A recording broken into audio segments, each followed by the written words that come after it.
Welcome to Truth Uncompromised. I am your host, Rhonda.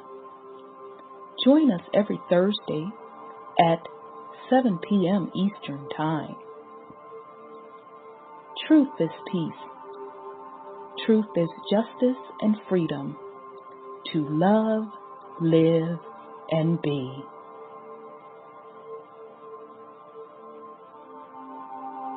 Music provided by sourcevibrations.com.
I am love.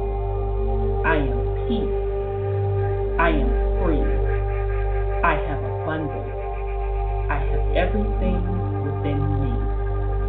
For I was, for I am, for I always be. We are love. We are peace.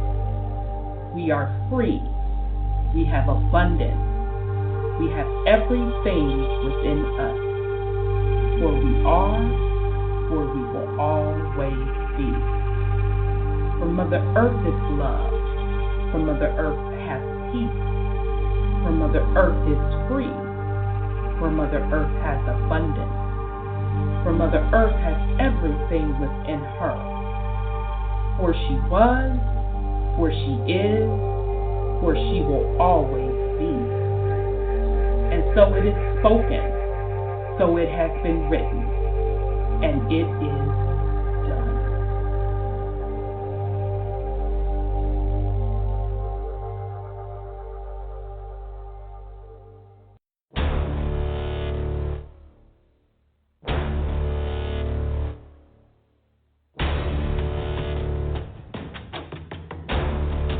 You have entered into a dimension of truth, where time does not exist and illusions are shattered. The journey of truth is intense. The journey of truth will set you free. Consider this a warning as you enter the dimension of truth uncompromised.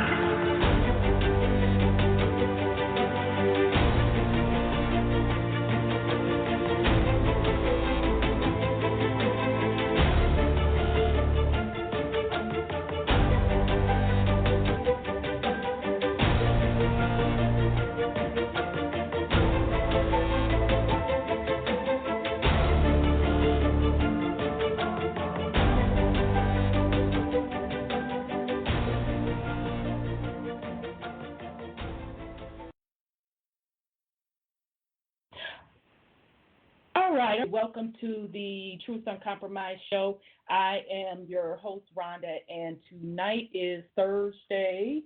It is February the 6th. So we are actually doing something a little new. I am actually simultaneously broadcasting on YouTube as well, live. So if you prefer to be on YouTube, you can also jump off here and jump on the Truth Uncompromised channel and listen to the live stream there. So if you're going to be in the comment section, just be a little patient with me because it's new to me with managing YouTube board, as well as trying to manage the Blog Talk chat room. All right, so we have a great show planned for you. We are going to pick up where we left off last week with our series, The Real Pilgrams, The True Story of Immigrants Coming to America, Part 14. So last week we were trying to finish up Thomas Jefferson. We literally only have a smidget left to finish up on him. Then we're going to get into Andrew Jackson. I'm using two main sources of reference for this series. One is White Trash, The 400-Year Untold History of Class in America by Nancy Eisenberg. And also, They Were White and They Were Slaves, The Untold History of the Enslavement of Whites in Early America. So shout out to Scotty Saturn, was on the set early up in YouTube. So I see you in both places, Scotty. And shout out to indigenous Amy, and shout out to Hope. So bear with me, family, in the little chat room. I'll get into my little groove. All right, so with that said, I'm going to bring on my co-hosts. I see them both. Let me bring on Brother Sean, and then I'll bring on Sis Sandra.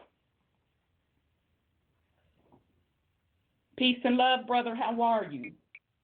Wholeness and power. I'm good. How you doing? I'm good. Good to hear your voice.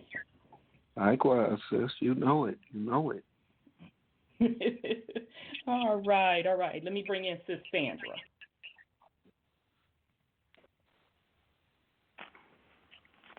Peace and love, sis. How are you? Oh, peace and love to you, too, Sister Rhonda. I'm doing just fine. And how are you, Brother Sean?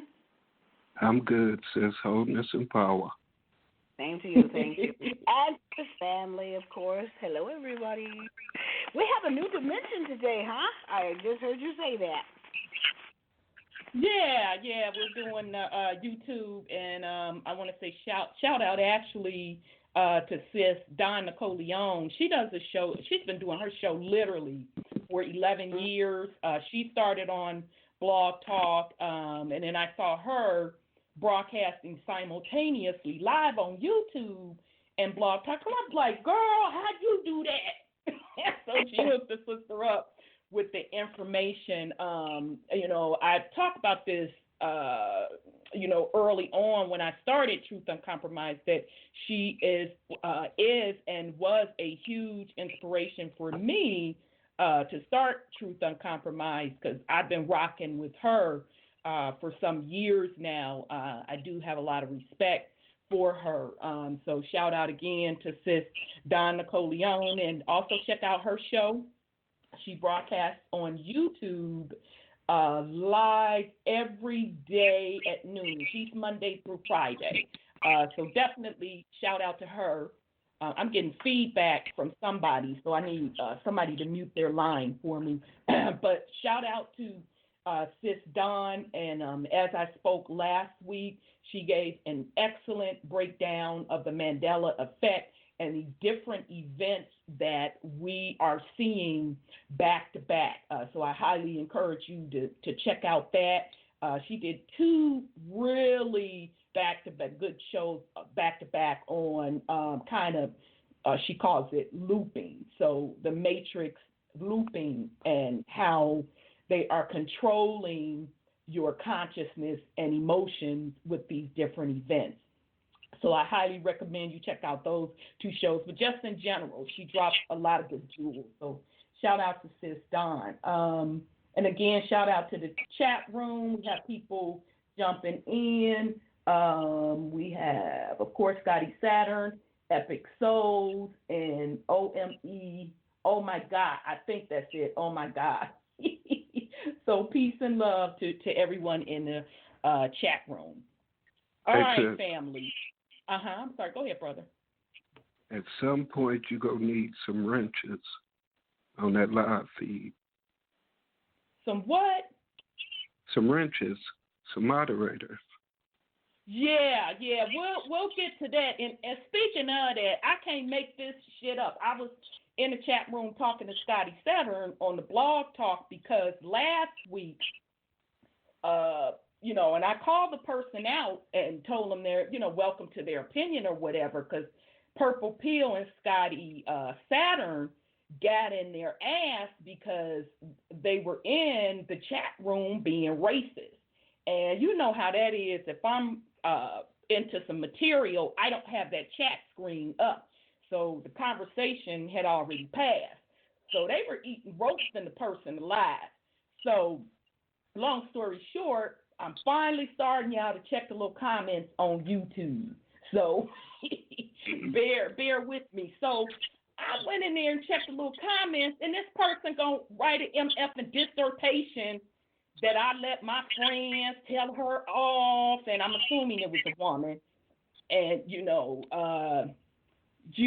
let your friends tell me off, and you just sitting up there reading material, and I was standing up for my son. I'm like to myself, now you came, first of all, in our house. Let's start with that. You came in our house, then dropped racist comments, and then expected for them to let you get away with it? They handed you your ass. It is what it is.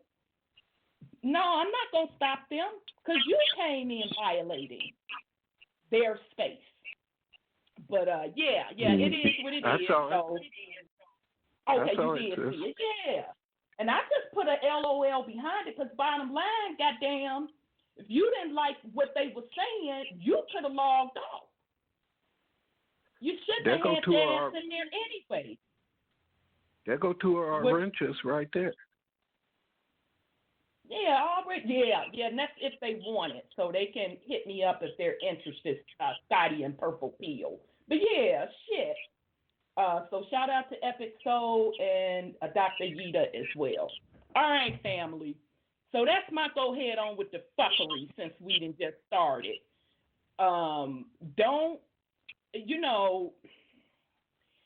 Folks and social media has really got out of control. Okay, I'm getting a lot of feedback from somebody, so put yourself on mute.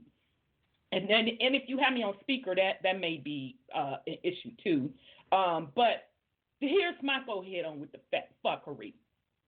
Social media is really out of control, where folks think that they can tell other people what to say and what to think on their shit. Now, it's a different story if, I come in your domain and disrespect you. So that's whether or not I'm on your particular post or I'm in your chat, then you have every right to tell me to get the hell on.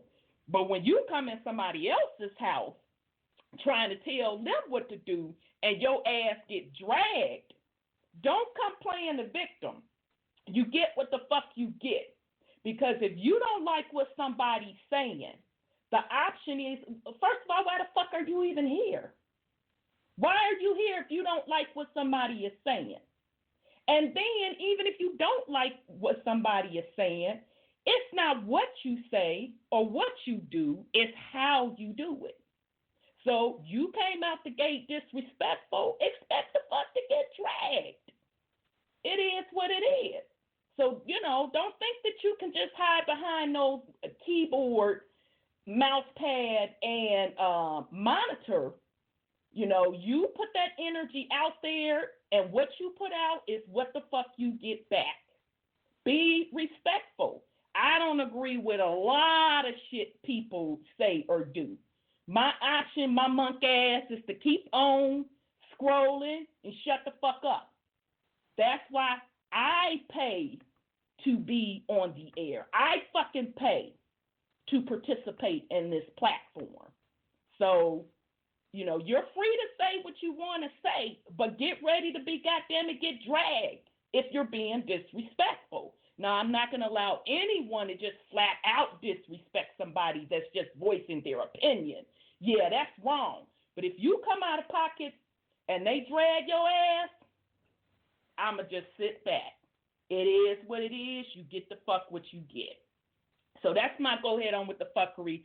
Shout out to Purple Pill. Purple Pill, we're on YouTube if you want to jump on there as well. Okay, sis, Sandra, you have any go ahead on with the fuckery for the family? Man, the world is riff with it. I'm really, Brother Sean, you and I were right about that acquittal. Mm-hmm. The thing is, I think it's a game. I mean, seriously, it has to be some kind of joke. Even I, as a simple person, not too simple as a citizen, but a simple person would know that you cannot convict without witnesses. You got to have some kind of witness to the crime or whatever, they're saying. And they play the American public so well with this drama. It's just amazing. And another thing about that coronavirus, my son was telling me, I've never seen it, but the Ever-Present Evil is an old movie based on a real-life incident, and I think the city was called Raccoon or something. And that's, he said that, that's what that coronavirus is about. And now they're trying to downplay it.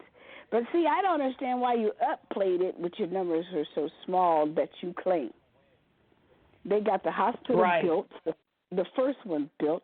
And I think it kind of like insults people's intelligence when you going out there emergency building a hospital and you only got about 60, 80 people dying. That don't make sense. Well, out of billions, so that doesn't make sense at all. So, I mean, they're telling us it's nothing. And, of course, I told you the R1D1, and now it's all phobia now, xenophobia, that's what they call it. Right. Races and all that kind of stuff. We didn't make the virus. They patented the virus. So who do they patent it for? Why would you want it out there if you were not targeting? It has to be a target. You want to sell drugs? What is it? That's the part that really bothers me. What's the point if you're not targeting a group or a people?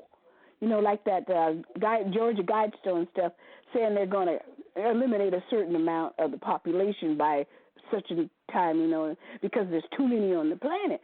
So why would you experiment with viruses? Germ warfare? Right. So I think that's a lot of the problems, that's going down.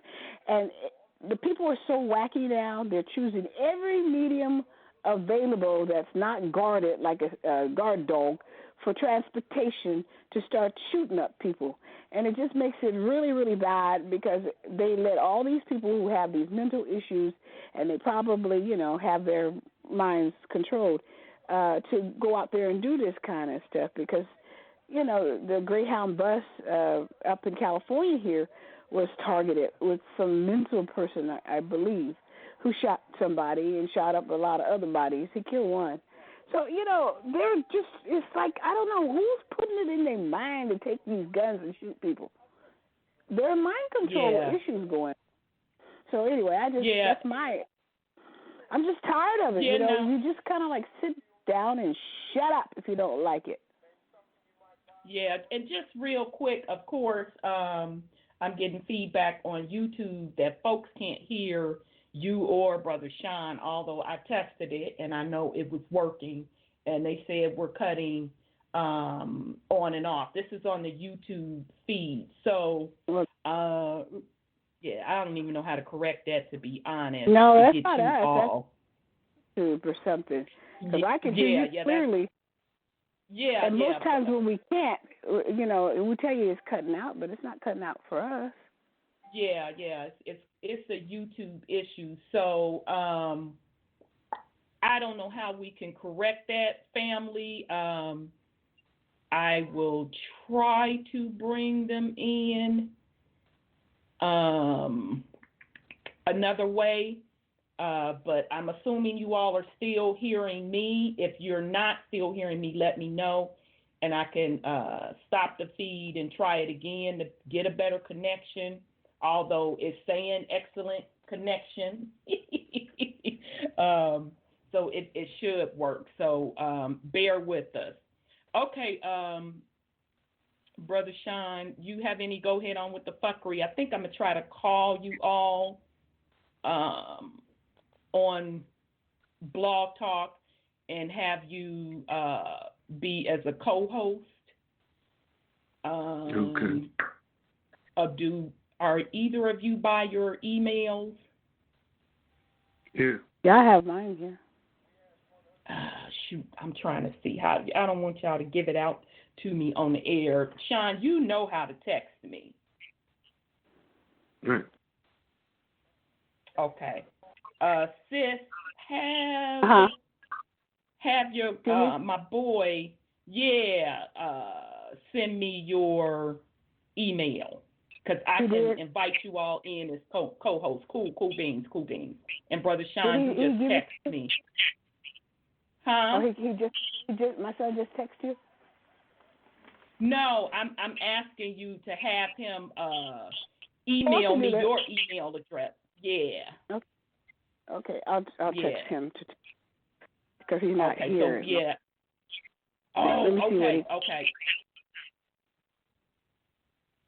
Okay. All right, Brother Sean, I'll wait for you to I see where you sent me yours. So let's try this. Bear with us, family. Now I'm telling y'all, I tested this all Sunday. I was testing, and Scotty Saturn saw me testing. But y'all know how it goes. Okay. Nope, I almost misspelled it. So bear with us here, y'all. Okay, Brother Sean, I got you. All right, you want my email address, right? Yeah, and I'm going to send you a link, and then you should be able to come in that way. Let's see if he's available to do that.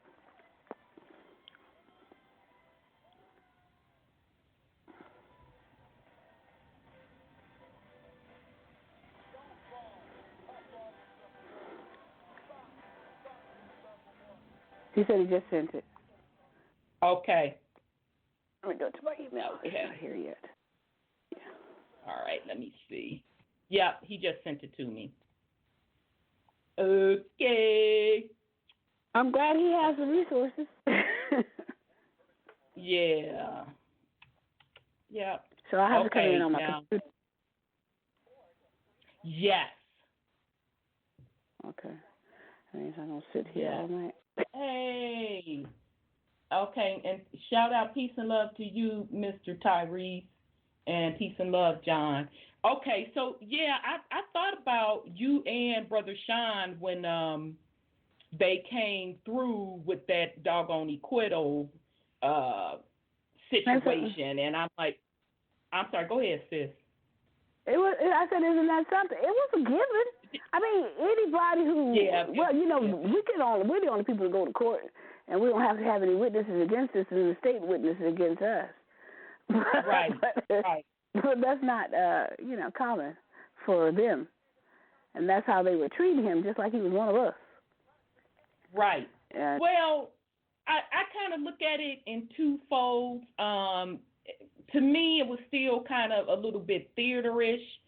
Also, because when what's the broad's name? Pelosi. Do I have that right? Yeah, when she ripped up the thing, I'm like, you know what? All of the dramatization, don't overplay your script. Don't overplay your hand. I mean, really. But you know what, you said something last week that really got to me, is that they married to make some culture into the offices that they have. They married royalty and, Benjamin Franklin and all the people. And so when you said that, it kind of gave me an idea, because he's not a political person. He's plain speaking. He's rude as all get out. He tells what he wants to say when it gets in his mind, whether it's truth or not. They can't take that. because I think they got some kind of aristocratic positions that they have to uphold. Oh, they do. They do. Yeah. Not they think they have an aristocratic position. They do think they have an aristocratic position. Mhm. Absolutely, Exactly. they do. So, you guys making any headway on trying to get in the different way? I don't have it yet on my email. Of course not. No, I don't have it. I'm sitting here looking at it.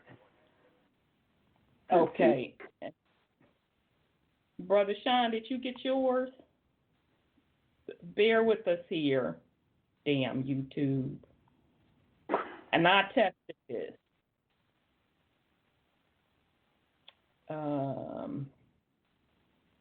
Okay, so I don't know where Brother Sean is. He must be trying it. Okay, the other option is I'm going to, YouTube world, I am going to personally go in another way, and I want y'all to let me know if you can still hear me. I'll let you know when I'm about to do it. I got to dial in. So, of course,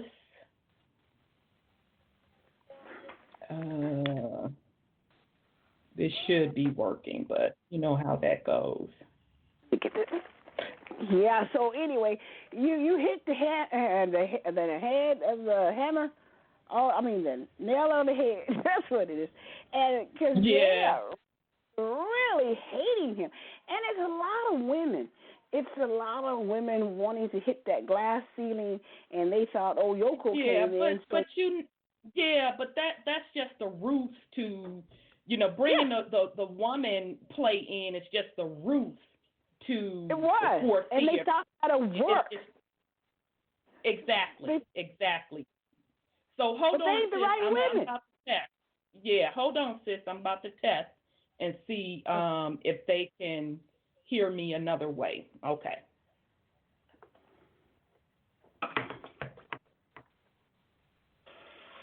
Okay. All right. So YouTube family, hit me up in the chat if you can hear me.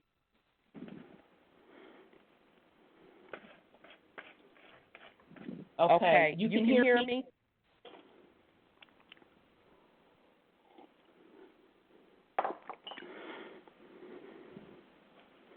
Okay, can I get at least one more that you can hear me, YouTube?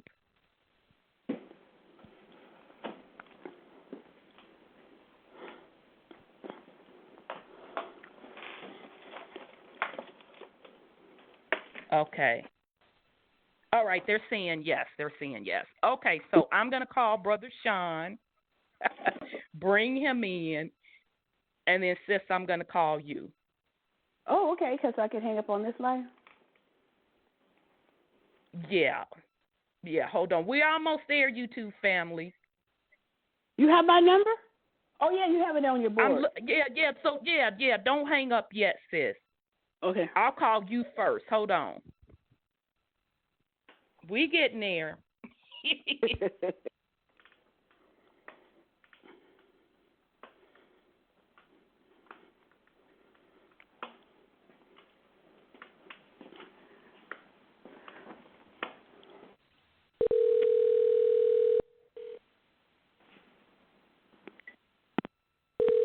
Am.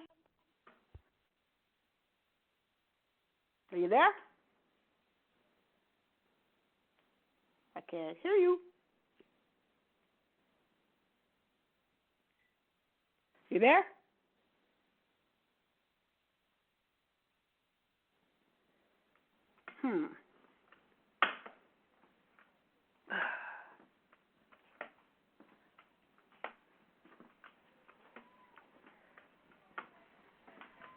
Sis, can you hear me? Oh, yeah, I can hear you now. Okay. Hold on a second. I don't know which line you're on, though.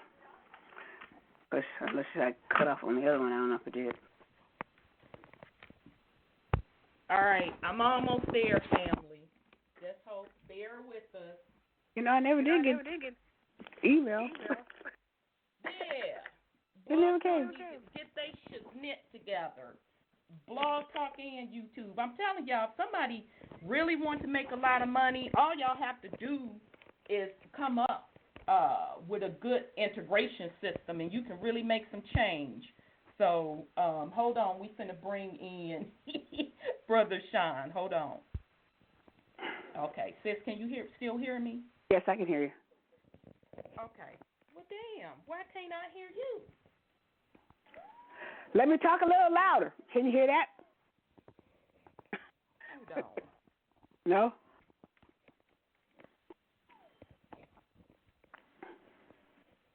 All right. I'll have to figure out the headset stuff. Let me bring on Brother Sean.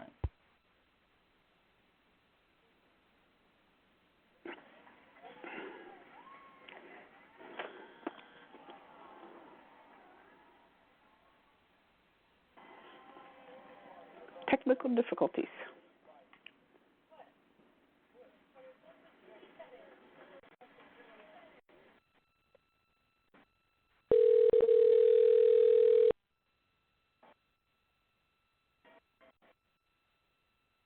Sis. It's me.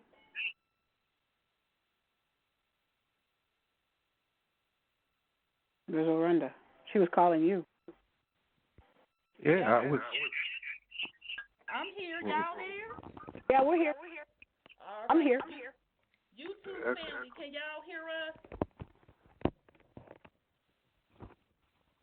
I'm assuming y'all can. So, bear with me. Okay, Sean, Brother Sean, give your go ahead on with the fuckery. I gotta find my headset, y'all.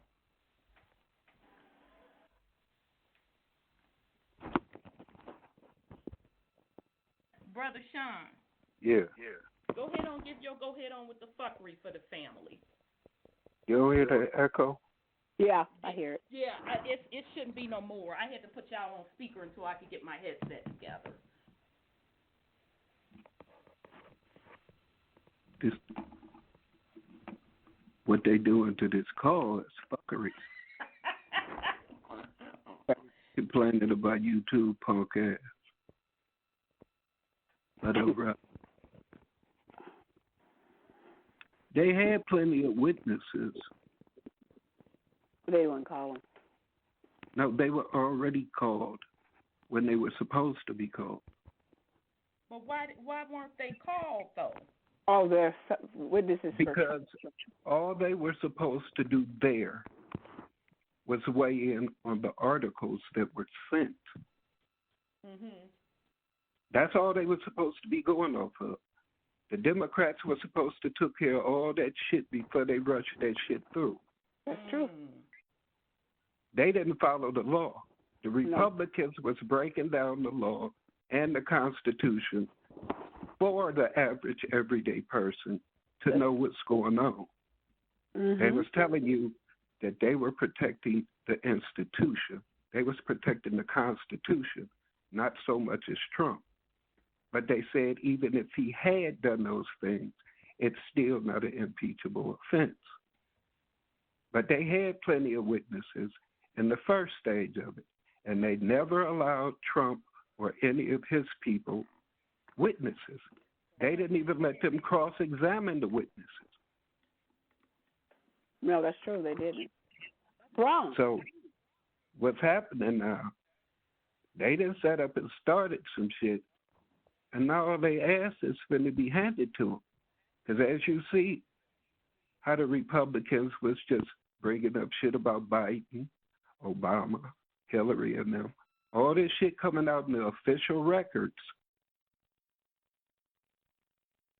for the world to see. Exactly. And to see Pelosi break down like that. That was cool. She done went fucking crazy. That's because it's over with for them.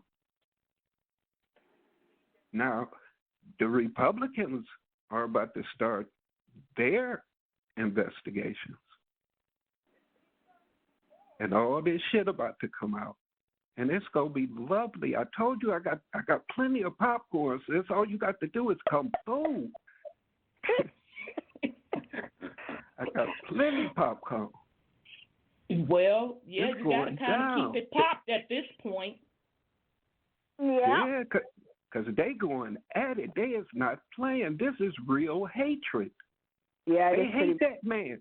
Look at their faces. This is not acting. These people finna get fucked up.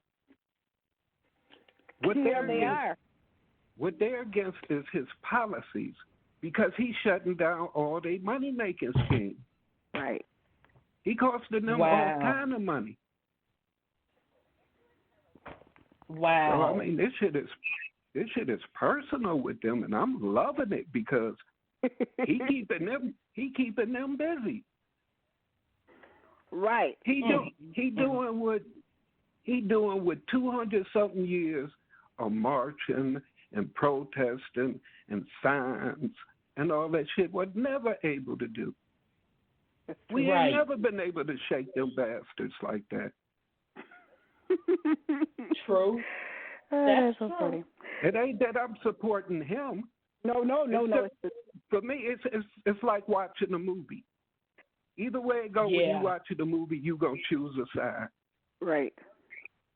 But you know what's really funny? That there's so many people choosing the Democratic side when the Democratic side has been raping America of its finances for a long time. And the taxes keep going higher and higher and higher, and they don't even see it. But all the poverty and crime is in the Democratic districts. That's truth. And they don't see that. I don't understand why they can't see that. And then the late coming so-and-so left a notice or something. And look at Maryland. Come on, you guys, wake up and stop going for the old okey-doke all the time. Look at California. All that homelessness there. And it's that's everywhere. Pelosi's playground. I'm just saying. But that's Pelosi's playground. That's Schiff's playground. And Maxine Water. And Maxine. Exactly. And them the ones that's hollering the loudest. Right. And when they do bring those people in, they impoverish the people already here even more. They can't even get a job. Right. And they want that because they're going to get more votes. They don't care about the people. They just want the votes from the people that's coming in. Right. They still want the power. They want the power.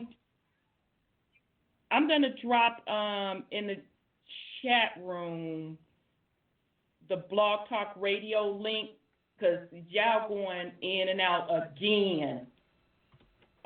Sis and Brother Sean. Yep. Okay, YouTube. Oh, my bad. I dropped the YouTube one. Hold on a second. No, but I agree with you. It's crazy. It is. And our people, just because our ancestors voted Democratic, they're going to keep voting that foolish stuff. You got to vote for the right person, not for the party. You don't get nothing out of that party stuff. If you're going to vote at all, your best thing is to sit back and watch it happen. Well, actually, it was a republic, and when there were melanated people in charge, they were Republicans. Then all of a sudden the Democrats took over somewhere in the Civil War or something. When they infiltrated the whole system, period. Mm-hmm. That's why there's more than one constitution. Right. Every state has a constitution. Exactly. But that's all paperwork.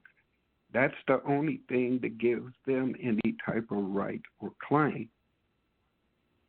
That's why they mastered the paperwork. Right. And you're never going to beat them at the paperwork. That's that word regulate, ain't it? Yeah, because as you see, they set up and changed the whole procedure in order to rush that impeachment through. And they done that on live TV in front of everybody fucking faces, saying, fuck the law, fuck the Constitution, this is the way we doing shit. And tell you it's the Constitution they upholding, which is not true. What Constitution are you upholding? Right. Well, that's actually their corporate bylaws. It don't pertain to us at all. No, I'm just watching to see which one of them stay within the framework that they supposed to be in.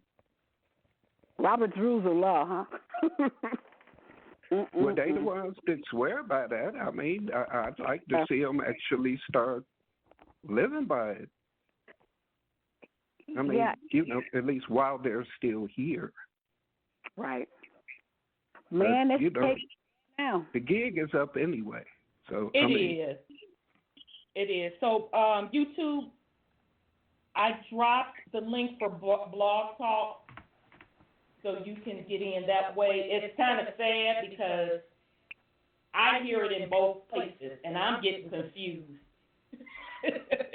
So if you want to keep rocking with us live, you can use that link, or you can call into 929-477-3858. Okay, so either way. All right. So, Brother Sean or Sis, you all have any more? Go ahead on with the fucker. Yeah. They tearing it to your girl Gail King real good, ain't they? What was that one? Girl King? Gail King. Mhm. About that whole Kobe thing.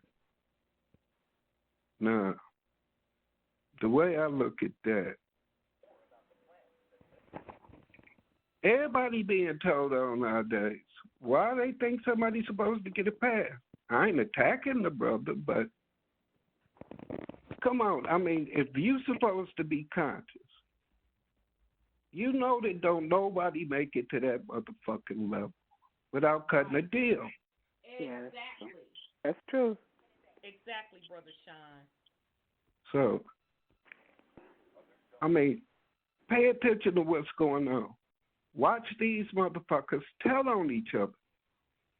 Keep your emotions out of it, because your emotions really going to be fucked up when you find out these people that you've been worshiping and praising and supporting and giving all your fucking hard-earned money and your time to. Oh, that shit really going to hurt you. But, and you know, I'm sorry, go ahead, Brother Sean. I'm just saying, they're supposed to be conscious, but giving all their energy away to another motherfucker. Yeah, because and, I'm sorry, go ahead. And majority of them had a way more fucked up life than what that brother had. And they still catching it right now to this day. True. I digress.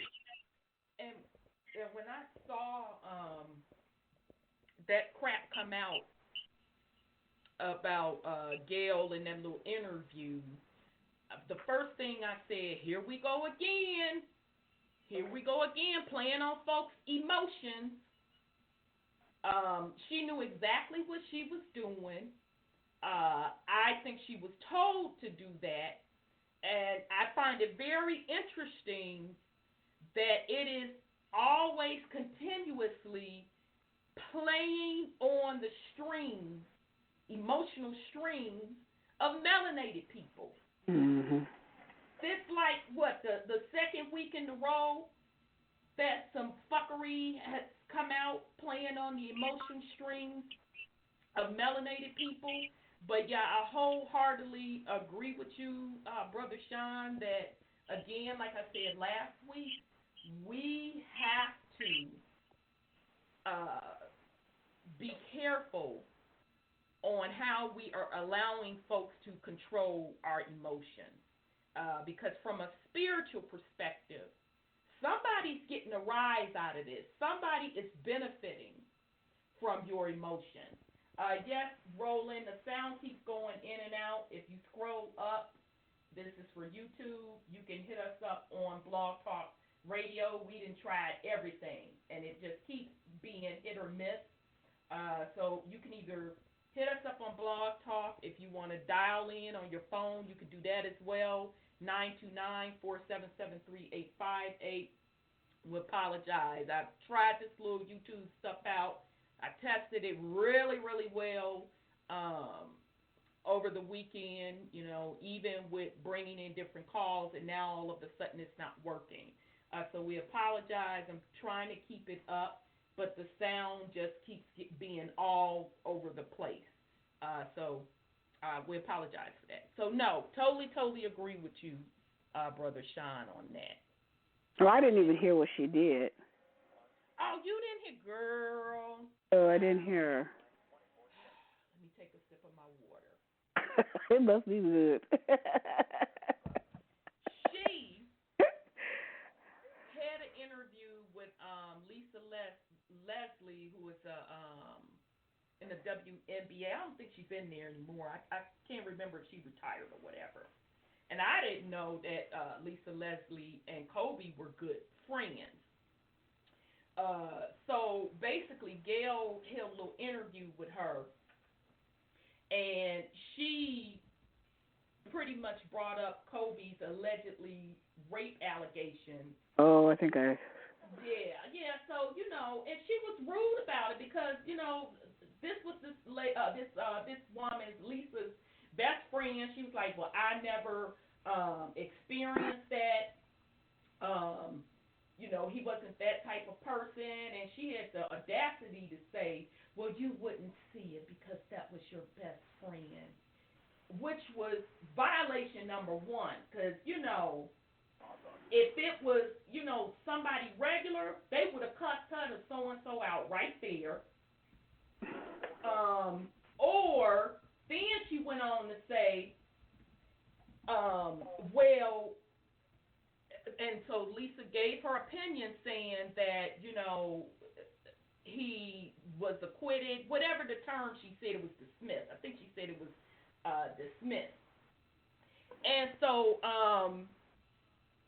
then Gail said, well, yeah, that's because the lady decided not to testify. She was just really funky. First of all, I thought it was disrespectful the way she did the interview, because once the lady gave her saying, that should have been the end of it. That interview wasn't supposed to be telling this lady how she should be feeling about her best friend. So Gail was up in violation. Then when everybody started dragging her, she has audacity to make a little video up there talking about that her production company edited the thing wrong. That was her excuse. Well, somebody got fired or laid off or for a while or suspended or whatever because of that. The first day he had passed on, some kind of news reporter put that up there about his past. Yeah. I think it wasn't it a white person? Yeah, it was. And that's not right, because if the white person lost their little job talking about the little rape allegations, why is it okay for her to interview his best friend and keep bringing it up when his best friend gave her little answer and she said be done with it, and then Gail gonna put her little funky ass opinion on it and try to tell this lady why she feel the way she feel and why the situation was the way the situation was. So why she gets to make an excuse and keep her employment? That's not right. No, it isn't. It's not right at all. I think he was just a young man, too, like 18 or 20 or something like that. And they just ain't going to let that drop. I mean, come on now. You know what? The girl went in his room. Gail can go on somewhere with the fuckery, because her co-host, Charlie Rose, that she sat for I don't know how many years on that news desk, is she holding an exclusive interview on that? Mm-mm. Les Moondes, who was the president of CBS? Is she holding an interview on that?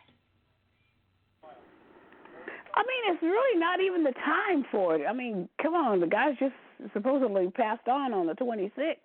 No, give him a chance to rest. It's definitely not the time for it. But my point is, you want to bring journalism. Oh, but wait a minute. Are you picking and choosing what you want to report on? Because last time I checked, your ex-co-host and your boss that signed your checks back in the day had the same type of issues.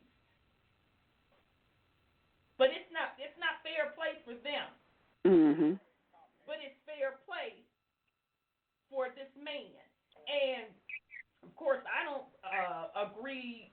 I don't think the death situation shook down the way they say it did, but that's neither here nor there. No. It's right. Now, and thirdly, if you had a problem with his allegations, why didn't you set something up then?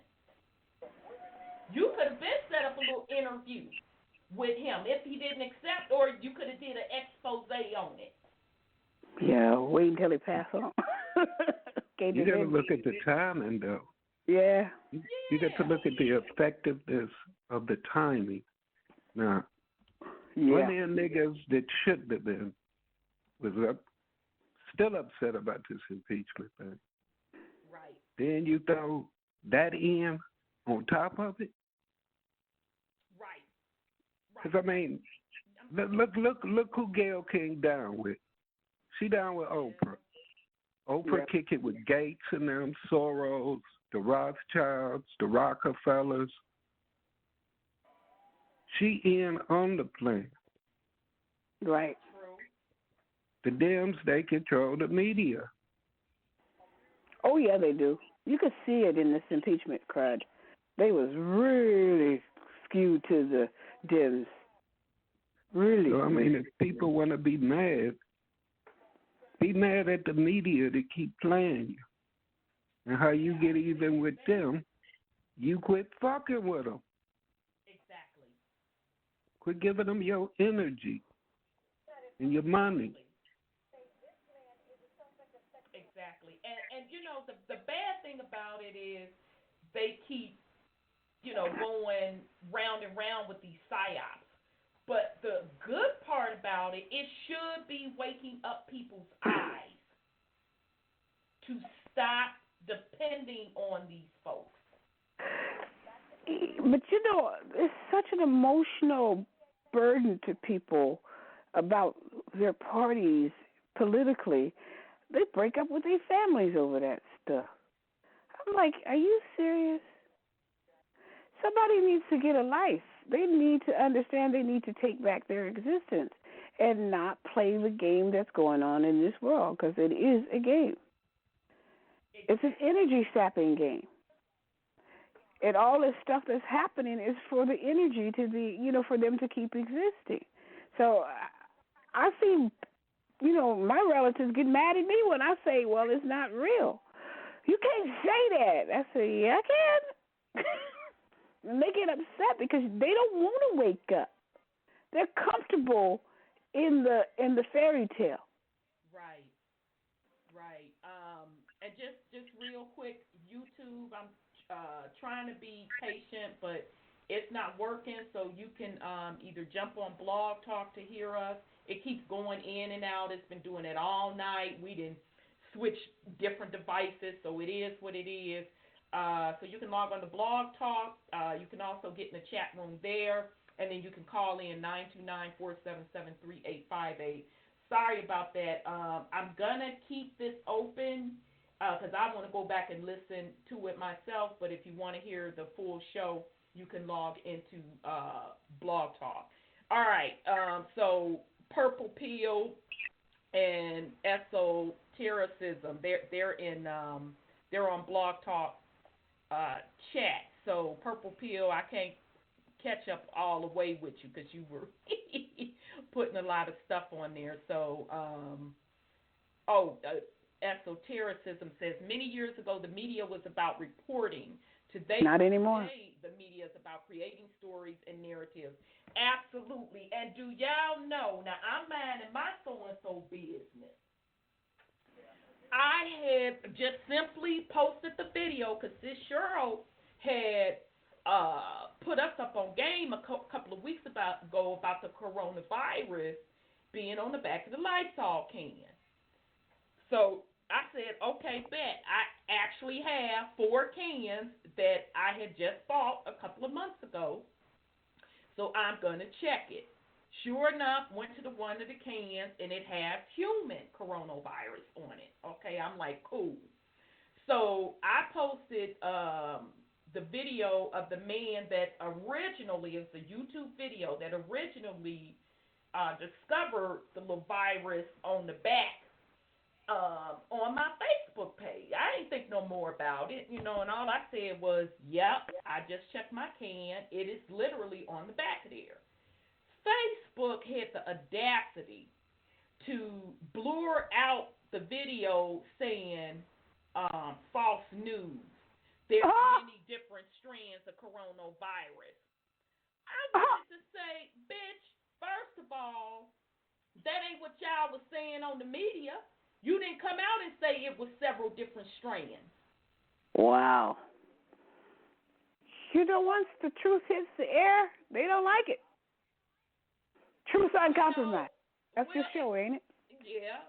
And see, my whole thing is, don't get mad at people for not buying you all's bullshit. Because back in the day, you are absolutely right, esotericism. You actually had to have a deep background in broadcasting. You had to know how to do research. You had to know how to do investigation. Now they don't do none of that. They're literally handed a script and, told what to say, what agenda to push. Now, here's the messed up part about it. Legally, they can do it. They literally have their statutes and codes on the books saying that it's okay for them to push propaganda. So my thing is to everybody else that's using the news as their main source of reference, wow, you better beware. You playing a very, very dangerous game to take what they say face value. And they have an entertainment license. Oh, that's how they got around it. That would make sense, wouldn't it? Yep. So does the NBA, NFL, all professional sports have an entertainment license. Absolutely. Yes, esotericism. Disinformation is the new information. Absolutely. So that's how they're getting around it legally with that entertainment license. And they admit, the alphabet boys admit that they feed the media propaganda stories. They like, and. Now, they didn't, in their defense, they didn't just wake up overnight and start doing that. They've always been doing it. But now it has gotten so reckless.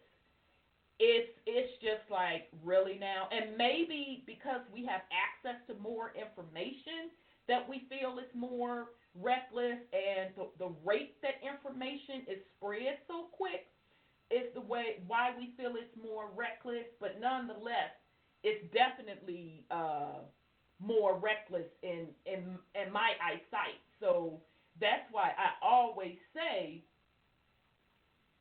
do your own research.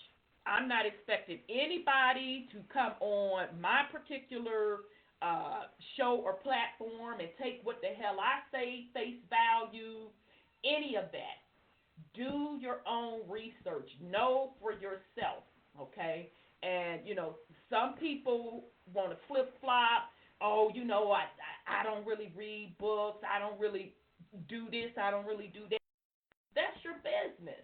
And I'm not trying to down anybody that don't read the book or do the research.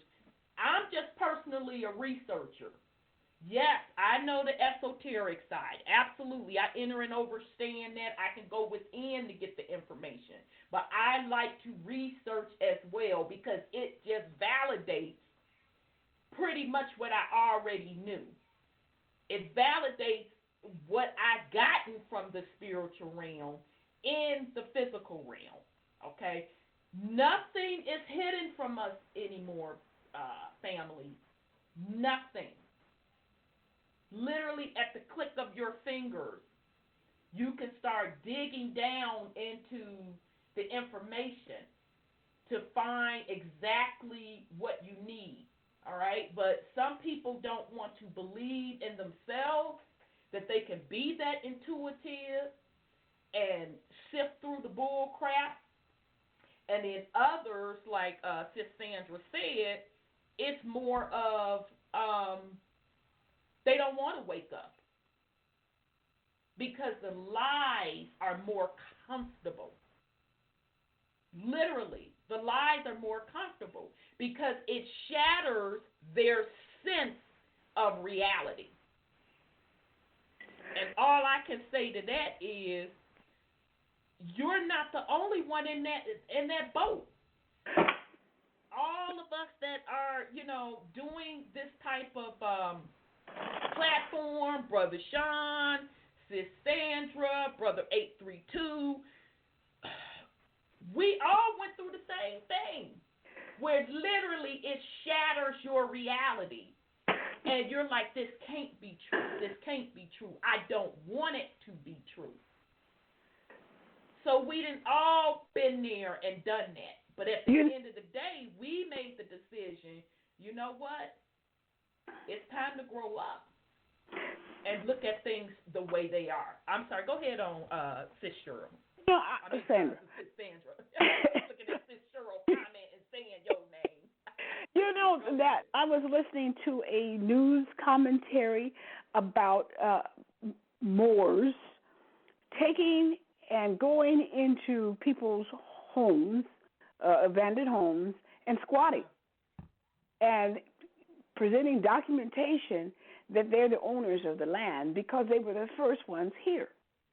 Mm-hmm. Now, if they would have studied a little bit more, instead of listening to people tell them what's not truth, they wouldn't be facing jail time. But we're so quick to not read, to not research, and just to believe everything that people tell us, especially the ones with our own color. Right. Because Farrakhan, as I heard, is telling the people the same thing, that you can go to the East Coast and take over these homes.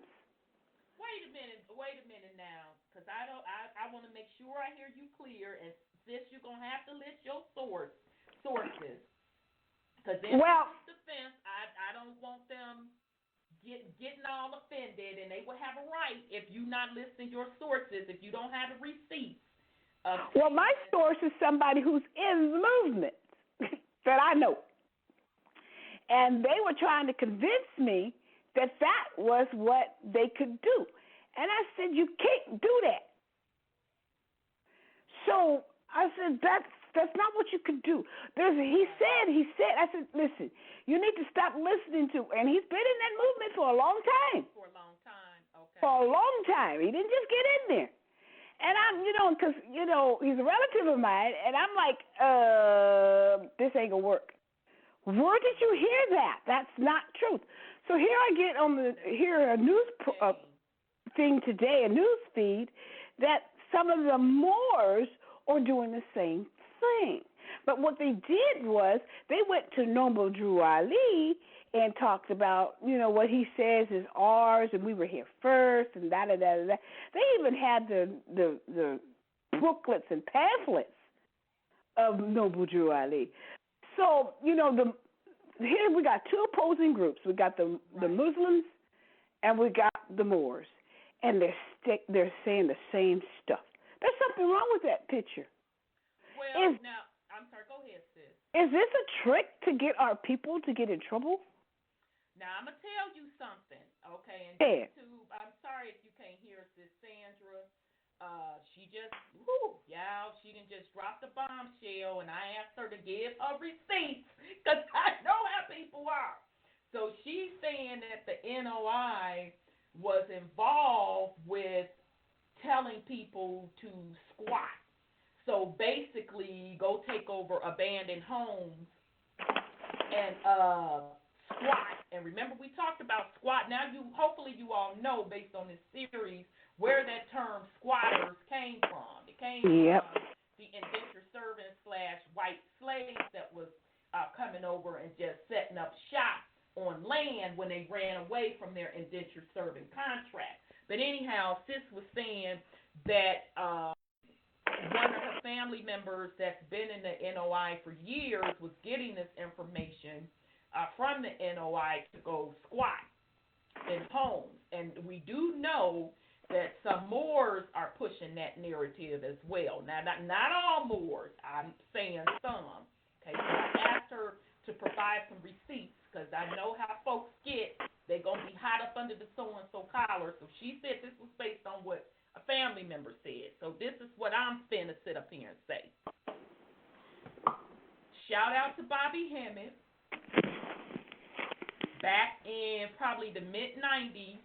Now, this was based on YouTube videos, and don't ask me which one. I done watched pretty much everything Bobby Hemmett that has been put out on YouTube on Brother Bobby Hemmett, and shout out to him, much love and respect for him. He said back then, when folks was pushing the whole paperwork narrative, all of that jazz, he told them, you're going to get locked up doing it.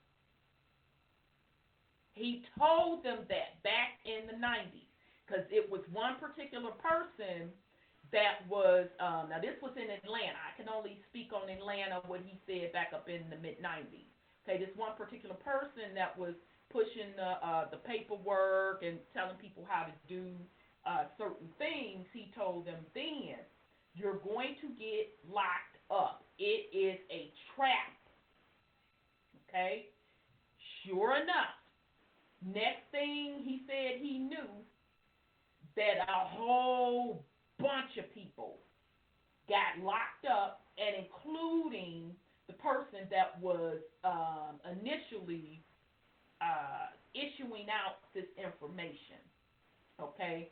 So that's why I always say to people, you have to be careful going on what somebody else's word is saying, and especially using somebody else's paperwork, because it can get you in a world of trouble. It really, really, really, really can. All right? And I'm not even saying that the people that are issuing the paperwork or recommending the paperwork are doing it on purpose. They're zealous, and they got it from somebody who said, this is going to work, blah, blah, blah, blah, blah, this, that, and the other. But the bottom line, you don't know if that's been set up to catch folks up like that. And so far, all of those movements that we have seen, folks get locked up behind it. So I just want to put that out there. But great point, Sis. Hey, Sis. Yeah, I remember they were doing that, but that was some years back. I'm not sure how many are trying to still do that now after all those got locked up. But their approach to it was wrong. They were trying to do the squatters' rights thing. Each state has squatters' rights. It's a matter of how many years, though.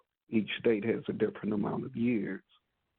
And also, the owner can't come back and contest and evict you. You have to get, utilities established, start getting mail there, this, that, or the other, and upkeep the property. And then at some point, start paying property tax. So, I mean... Yeah. Shout out to Sis Cheryl Wooding. She's in YouTube chat room. She said adverse possession, aka squatting, is legal. That's how they got here. That's how they told all them people to come over here. Once they set up the charter. We're seeing that in this this series that we're doing. Now that's for sure. Exactly. That's what I'm saying. That's what they did. They tell people to come over here. If you develop the land instead of the other and start paying us taxes, you can keep it. And Sis Cheryl said a squatter's right is a legal allowance to use the property of another in the absence of an attempt by the owner to force eviction. Okay. Well, it's all interesting, family. I'm just saying, don't take anybody's word for face value on the doggone thing. If you're gonna roll with something, roll with it because you did the research and you drew up your own documents, this, that, and the third. Because at the end of the day, you and your family have to deal with whatever consequences those are. And just from the time I've been doing this publicly, I cannot tell you how many people have gotten themselves in quite a pickle based on different things with paperwork and all of that. So you really have to do your due diligence.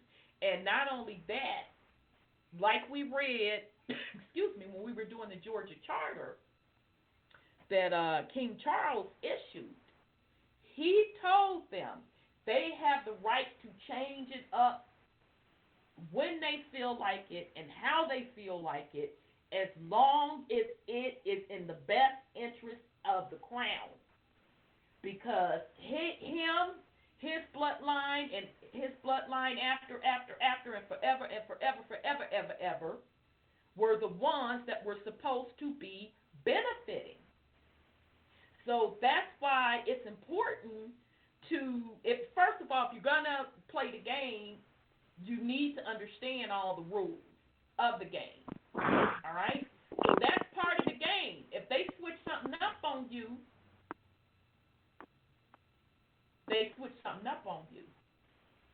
because it's their game. And and it's who you know. I'm sorry, go ahead, Brother Sean, what you say? And it's who you know, because the person that's making the decision on that paperwork, if they don't know you or somebody they know don't know you, and you ain't came with references, they don't give a fuck about your paperwork. They don't give a fuck about what you know. What you trying to say, none of that. You ain't in the club, period. Exactly. And I don't know how many times I have said that you are not in the club, and that's including. That's right, Purple Pill. The only rule is there is no rule. Absolutely, Purple Pill. But yeah, I don't know how many times we have to say that you're not in the club, and that's even for, and especially for Caucasian folks that think that complexion is giving you some protection. Yeah, it's giving you some protection. But at the end of the day, if you ain't in that club, you have nothing coming either.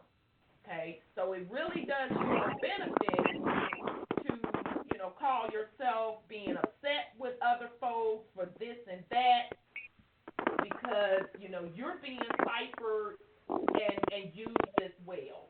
Matter of fact, I say for the past 244 years, the Caucasian race has been used as a front for a lot of shenanigans that has gone on.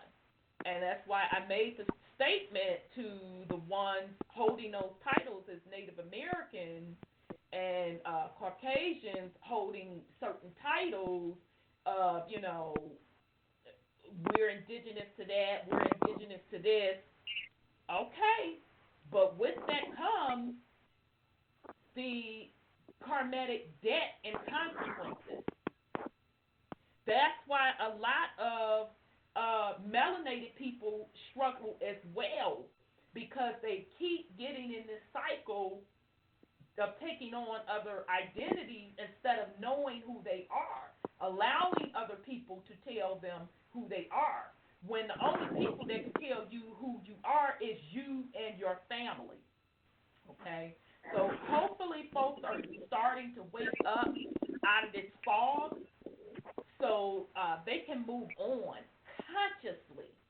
Because at the end of the day, this is all taking place because we are allowing it consciously to play out. Hey, sis.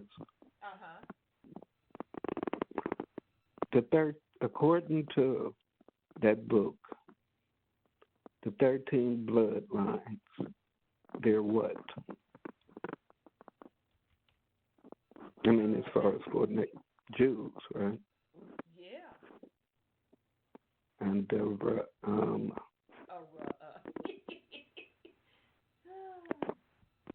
the quote-unquote white folks were indentured servants. Yeah. The 13 bloodlines went across the world conquering. Yes, they did. So the 13 bloodlines went across the world conquering, which those 13 bloodlines started as melanated. Now they did mix in, because and I call that the Roman Empire. Still, I don't care what nobody says. Exactly. The Roman Empire, they went across the world conquering and mating with different folks, which brought them into the bloodline as well. So when it was time to switch things up, because the heat had gotten too hot, plus they were fighting amongst each other, they put their Caucasian relatives on to rule. So, it is what it is. So while everybody else is hating and fighting one another, right, while these 13 bloodlines admit in the world's number one selling book yep, what they did to everybody. yep, yeah. This white trash was on White Trash: A 400-Year Untold History of Class in America by Nancy Eisenberg. This was on the New York Times bestseller. Of course. So, this ain't even hard to find. You know what I'm saying? So they're not even hiding it. But because people rely on someone else to feed them who they are, who they were, and shit, they program you on who you gonna be. And and majority are comfortable with that. But they put the shit right in your face because they have to. Because you know why?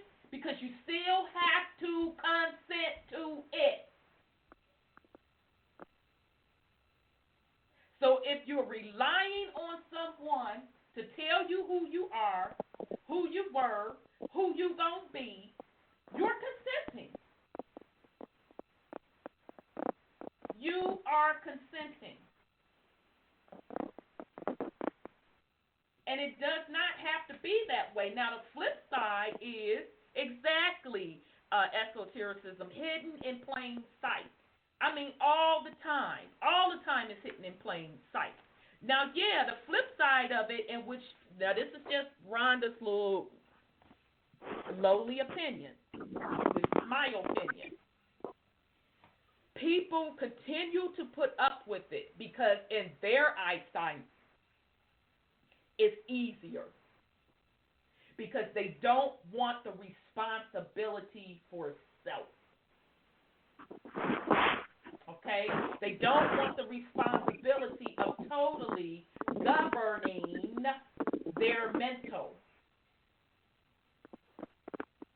And so spiritually, that means that they have not elevated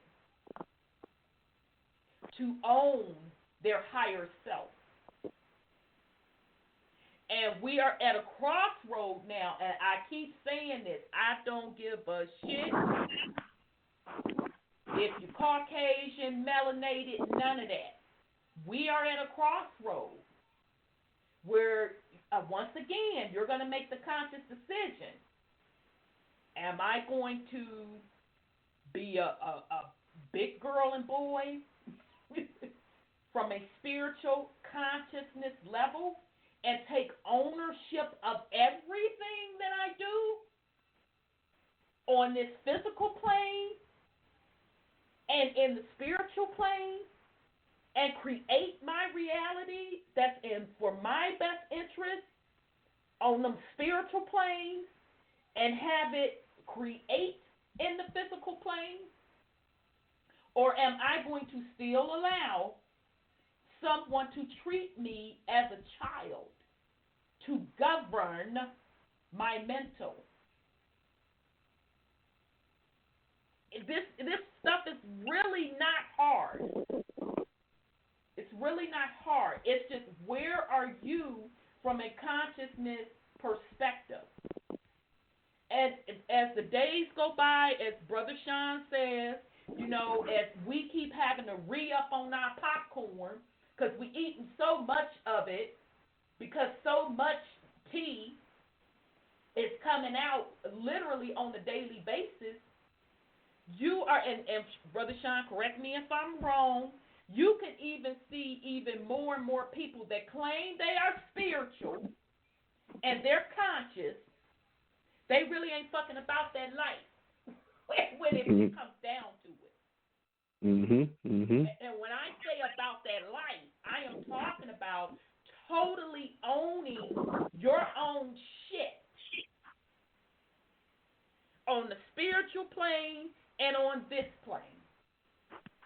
Not depending or waiting on nobody for no packages, none of that fuck shit. If you spiritual, what the hell you waiting on a package for? Should you be able to create your own wealth with your consciousness? You can't have it both ways. It doesn't work that way. Either you stand in your own divine being or you join a game. All right? So that's the game. Let me point out whom and what the games are so we can be clear. Because there's quite a few, because people get confused on whom the games are.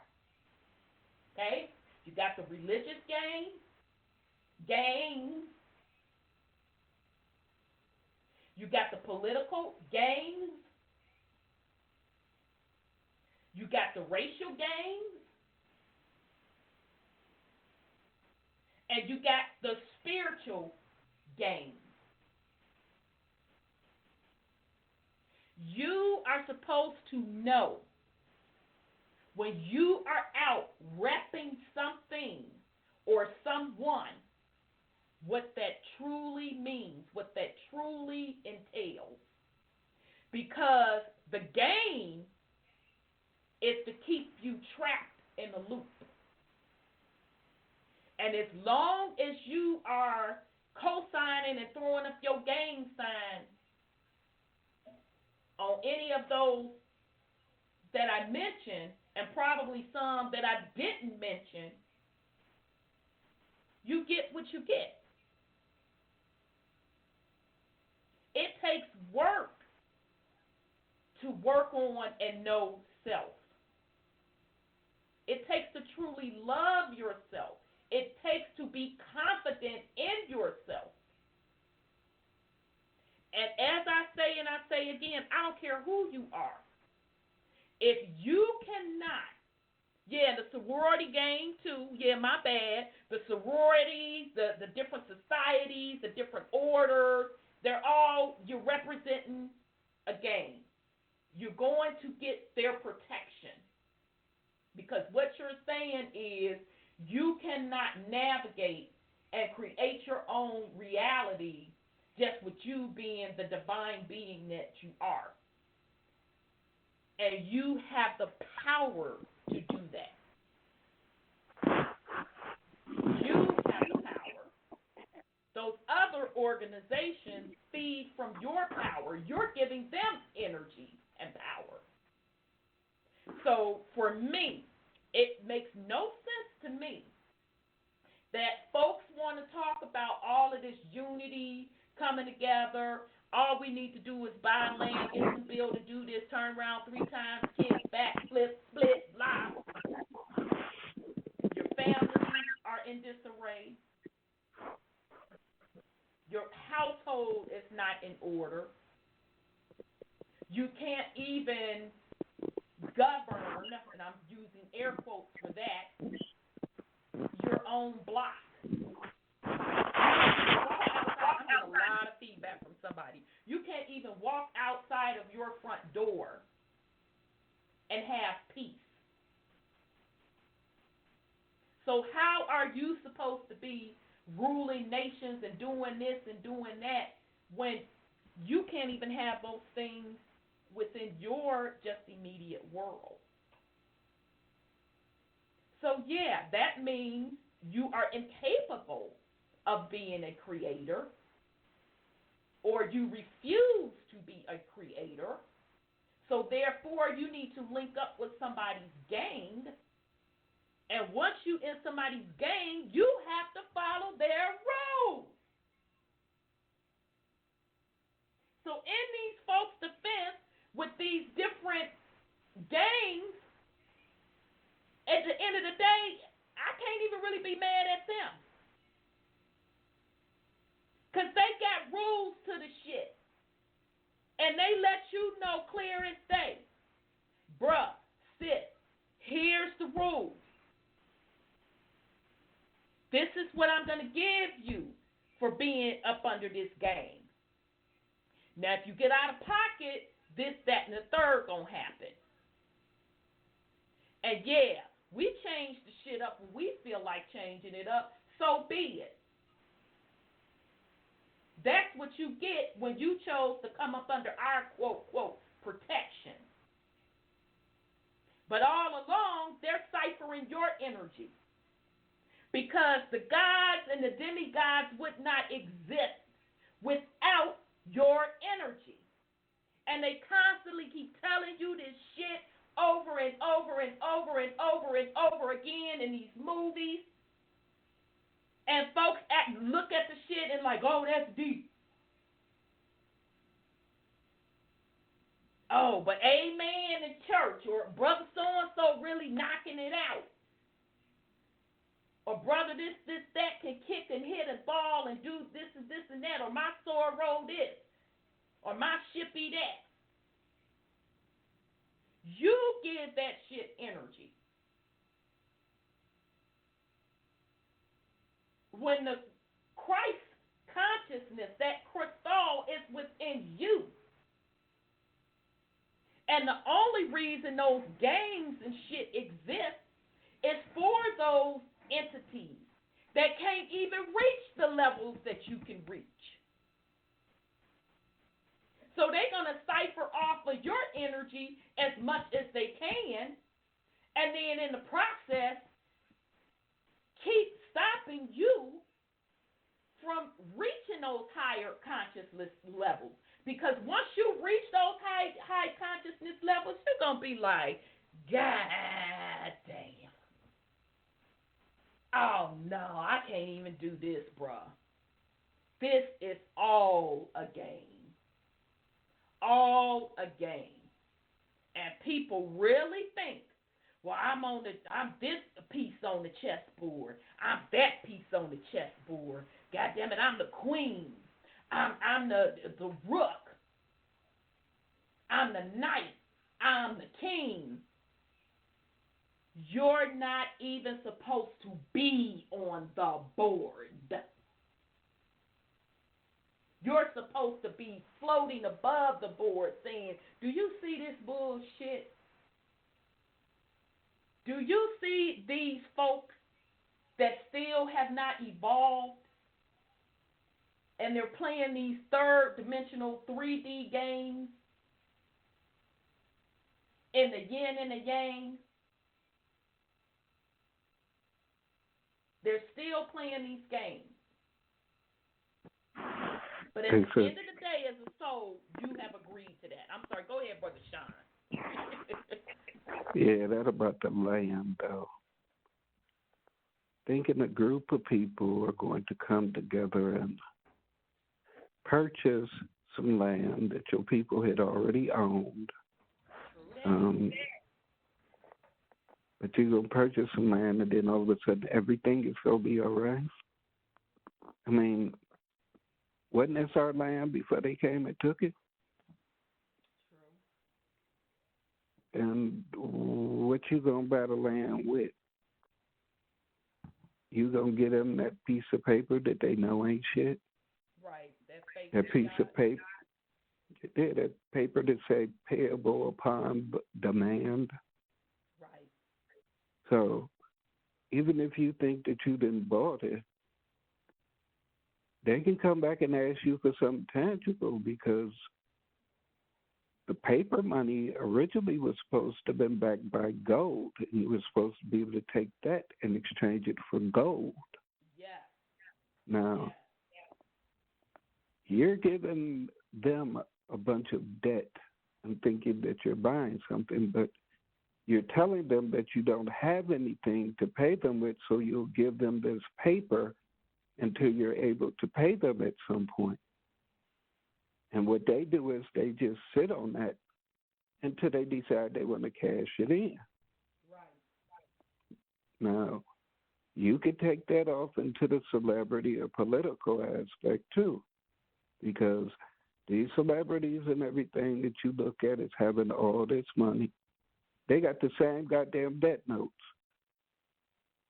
Right. And they're spending more of them than you can ever spend. Exactly. So what do they actually own? They have nothing to give to them but their soul. But their soul. Absolutely. I'm so glad you said that, because people thinking that, it's about this fiat, and it's sad because people don't even see the land for how precious and spiritual it is. This is really soul stuff, ciphering energy, keeping folks trapped in loops. So these other entities can thrive and live and kick it and have a good time, because at the end of the day, some of us agreed to come, and some say all of us agreed to come into this low density realm, okay, and play. I don't agree with it. I don't agree with that necessarily, because if we're trapped in a reincarnation cycle, at what point did we fucking agree to be trapped?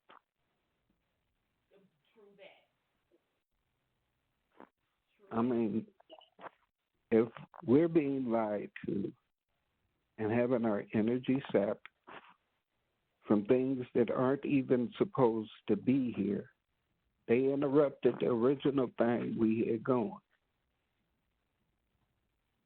And it's their doctrine that we agreed to keep coming back. I mean, in a sense, you can say that if we keep fucking up and don't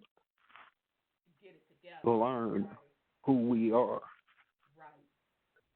So to me, that's the only way that we agree, because we haven't completed our task. That's the only agreement, that we continue to be fuck-ups. It's true. But beyond that, I don't think I agreed to come down here and suffer, and we know that originally we wasn't down here suffering. Right. So Right. I don't think that I was ever that bored with being happy that I wanted to suffer. Right. It just don't make sense to me. I've never been that happy. Let me find that type of happiness where I all of a sudden want to suffer. Right. Right. I totally agree. Purple Pill goes, here is wisdom. The land does not belong to you. You belong to the land. And I would wholeheartedly agree with that because the land Yes, sir. herself is a living being as well. So I 1000% agree with you. So the thing of it is that as a part of this roof, folks have even lost sight of that, which is straight up sad. Literally, they've lost sight of the land herself being a living entity. And I say she was overtaken and she was put in bondage because there's no way that this amount of fuckery would be going on. So yes, I 1000% agree with you, Purple Pill. We are supposed to be caretakers of the land. And it just really just disgusts me. All right, YouTube, I'm going to log off. I've about had enough with that. So you're going to have to jump on to BlogTalk. I'll try to figure it out for next week. It pisses me off because I know I tested it. So you can jump on the BlogTalk, and you can also call in at 929-477-3858, 929-477-3858. So sorry about that, YouTube. We'll try again next week. I'm going to log off because I have to keep typing in the chat room telling everybody, yeah, I know we're going in and out. So, all right. So that's the end of the YouTube stuff. So, yeah, so pretty much basically the planet or Mother Earth herself was overtaken and has been in bondage. And so now that she's waking up, folks that have been playing, kicking it, while Mama been away, as you can say, okay, or while she's been asleep, folks are going to have to answer for that. Are going to have to answer for that. They're already starting to answer for the hell that they have created on her. She didn't give permission for this fuckery because she has provided everything that's needed in order for folk to survive. She's provided you her body with food, water, shelter. And that sacredness was taken and made into a commodity, something that's not even real. Where folk are running around here believing that they have to pay to reside on her. And it's so sick that people die to defend those lies. And literally, you talk to intelligent people, and they can't even grasp the simple concept of why should I have to pay to live on a planet that provides everything? What do you mean we have to have money? What do you mean, what do I mean that we have to have money? Money wasn't always in place. That was something brought in to enslave the people. This entire system was brought in surely for enslavement, and the reason the enslavement is going on is to cipher energy. So those other entities that cannot handle higher vibratorial realms can kick it. Because it is said that those same entities resided on other planes with a lower vibration rate. And they mess those environments up. So they have to keep going to different environments taking over. Terraforming. It's terraforming, yeah. And so people get upset. Excuse me. When I say, okay, you're repping the Bible, and that's your right, don't get me wrong. I'm just simply pointing out what's written in that Bible, that it tells you what their God tells them to do. It was to go out and conquer. I gave you such and so. Go out and conquer. So it's just simple logic that people are not grasping because they're under a spell of their gang members.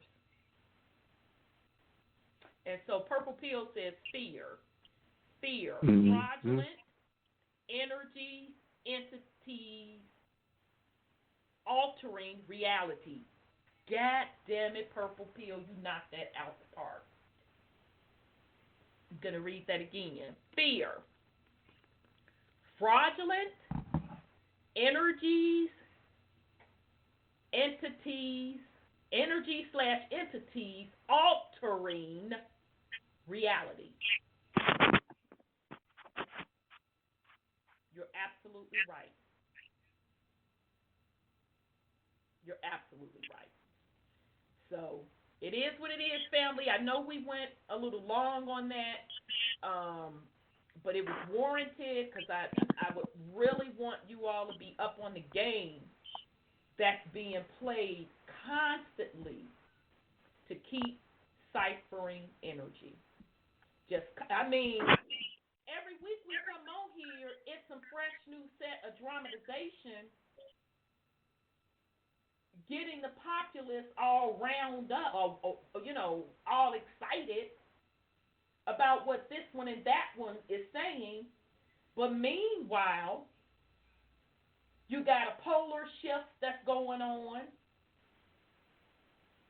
You got 4 different seasons happening at the same time. One day it's spring, next day it'll be winter, then back to spring, sometimes it's summer. Oh, it may be a tornado one day, it may be a hurricane the next, it may be snow the next. Poles are moving, shifting. Nobody's paying attention to any of that. Sun setting, different locations, other planetary bodies being seen in the sky, orbs flying all around, but nobody's talking about that. But yet, let somebody talk about a sports figure, political shit. Somebody talked about somebody in the wrong way. Oh, everybody's in the uproar over that. Because folks are disconnected. They're disconnected from self, so they are relying outside of self to get their source of reality. So in essence, you are consenting to the fucked up reality.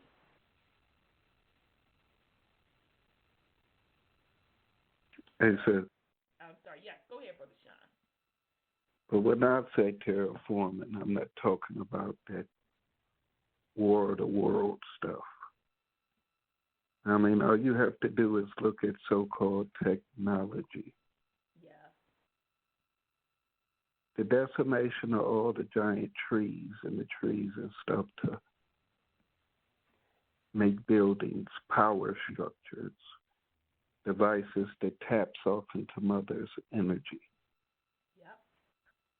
Something that our bodies naturally did by simply being barefoot and having a relationship with Mother. Yep. Now, if we're going to talk the Sci-Fi World Awards, War of the World stuff, and all those sci-fi movies you see with these so-called advanced civilizations,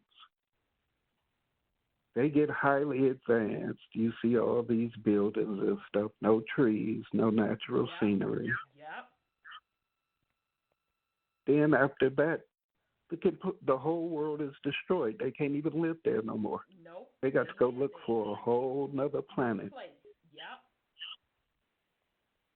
After they've drained all the natural resources or the life from that being or planet and keep it moving. Yep. We know that certain beings aren't from here. Right. And they want to kill our mama. Yep. And y'all going along with the fuckery. Yep. And she's rising up. And that's why I say it's going to be ass out. I mean, they're worried about the latest iPhone. Oh, I got the iPhone 11. That ain't cost a couple $1,000, and you ain't even got a motherfucking car. That's crazy to me. But that's putting energy into things. Exactly. Ain't got your own place to live. You still living with your mama. Right. But you got a couple $1,000 phone. Right. That you making payments on. Along with your bill. Exactly. But No, you absolutely right. You know hit it out the park. And I'm gonna say again, I know I say this every week, but you know Mother Earth, she has moved on from the fuckery, and folks that are tuned in have moved on from the fuckery as well. And once you quote quote wake up and you tune in, you're not going back. You're not going back. And it ain't even red pill, blue pill. At this point, it's like, get the fuck out my face with both of them. I'm done with it all. I don't even need that. I see it for what it is. Red and blue, Republicans and Democrats. Exactly. I recently, actually just today, somebody said to me, because this person is into gardening like I am, as a matter of fact, as their side hustle, their wife ran a miniature farm, and they would sell some of their stuff to market, and I think they got a couple acres. So anyhow, the person said that they had posted on Twitter that, you know, support local farmers per se, or local organic gardeners / growers. So the person said, his Twitter all of a sudden just blew up. And then somebody from the UK, that's the stupidest thing I ever heard. Woo woo, this, that, and the third. We have to depend on our food supply, and it's getting worse. You know, we won't be able to eat if we depend on the local farmers, blah, blah, blah, blah, blah. And I said, you know what? I hear people say that all the time, and I say this. They may not be able to eat, but goddammit, you gonna be able to eat. I'll be able to eat, because I know how to go out there and put something in the dirt and nourish it and be in tune and make it do what it do.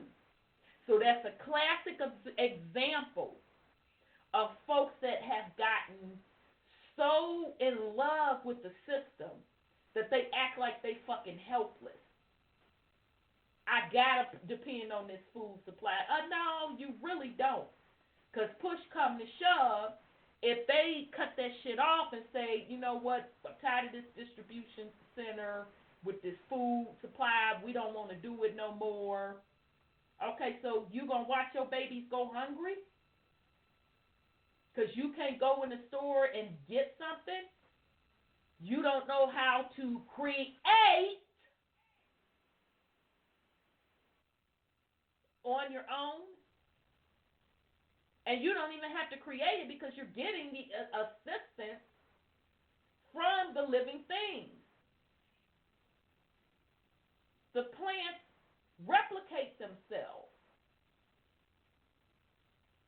The soil is readily available. But you've become so dependent that you feel you can't do that, so you have to depend on the food supply, which, by the way, that you admit that's slowly killing you and poisoning you. And you okay and comfortable with that. So then another person overheard us and was like, well, yeah, they're killing the bees, blah, blah, blah, blah, blah. I understand all of that.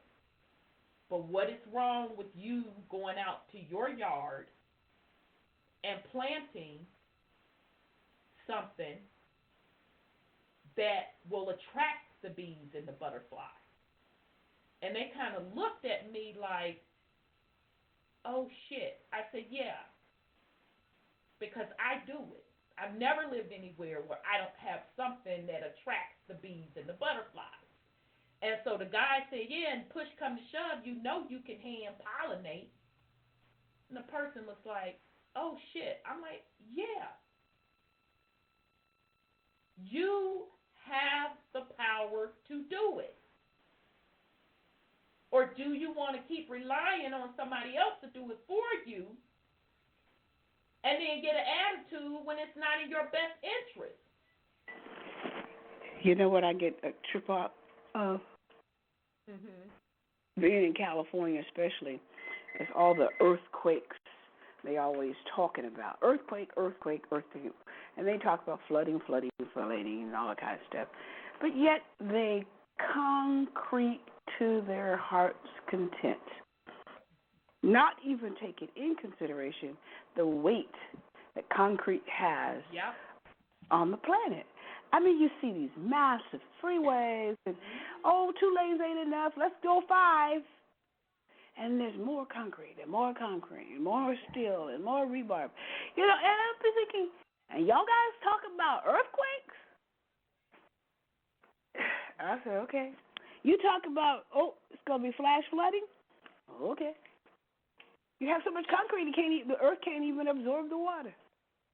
And what trips me out, though, I'm sorry, sis, I didn't mean to cut you off. No, you go ahead.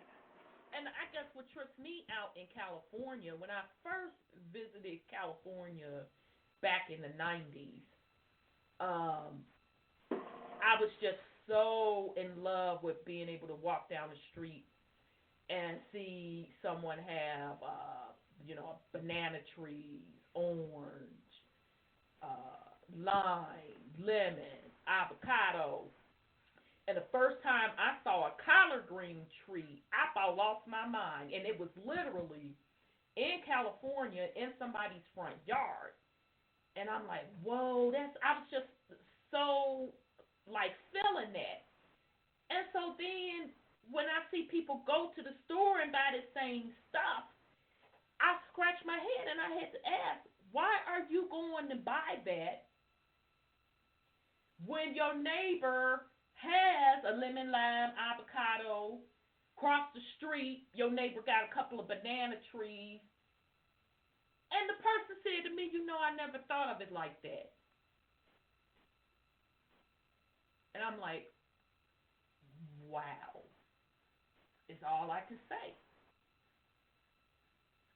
Like, wow. Yeah, esotericism. Yes, California it's a farming state. Most of the produce comes from there, and it just blows my mind that people walk past that stuff and go to the store and rebuy the same stuff, because those trees, a lot of that stuff are just, they've been there probably for decades, whatever the case may be. So every time that I'm in California and I know somebody with that stuff in their backyard, can I get the hookup? Oh yeah, and they more than willing, take as much as you want, especially avocados. As high as damn avocados are, I come back every time from California with a bag of stuff. It's just crazy to me. There is an abundance on this planet. Everything replicates itself. I personally took 4 avocado pits and started avocado trees. I gave 2 away. No excuse. Now I can't put them outside. I got to keep them inside because of where I'm located. Able to grow lemon trees from a seed. Started 4, gave 3 away. So it's no excuse for this dependency. People are choosing the dependency. There's no excuse for us to sit up and try to say this particular evil entity company is, providing dirty seeds, they're doing this, doing that. Okay, that's true. But you know what? Start growing your own or supporting your local organic farmers. Save your own seeds. And you don't have to depend on them. Put them out of business. But people don't want the responsibility. So when you don't want the responsibility and you want to keep going back to that same system, you get what you get.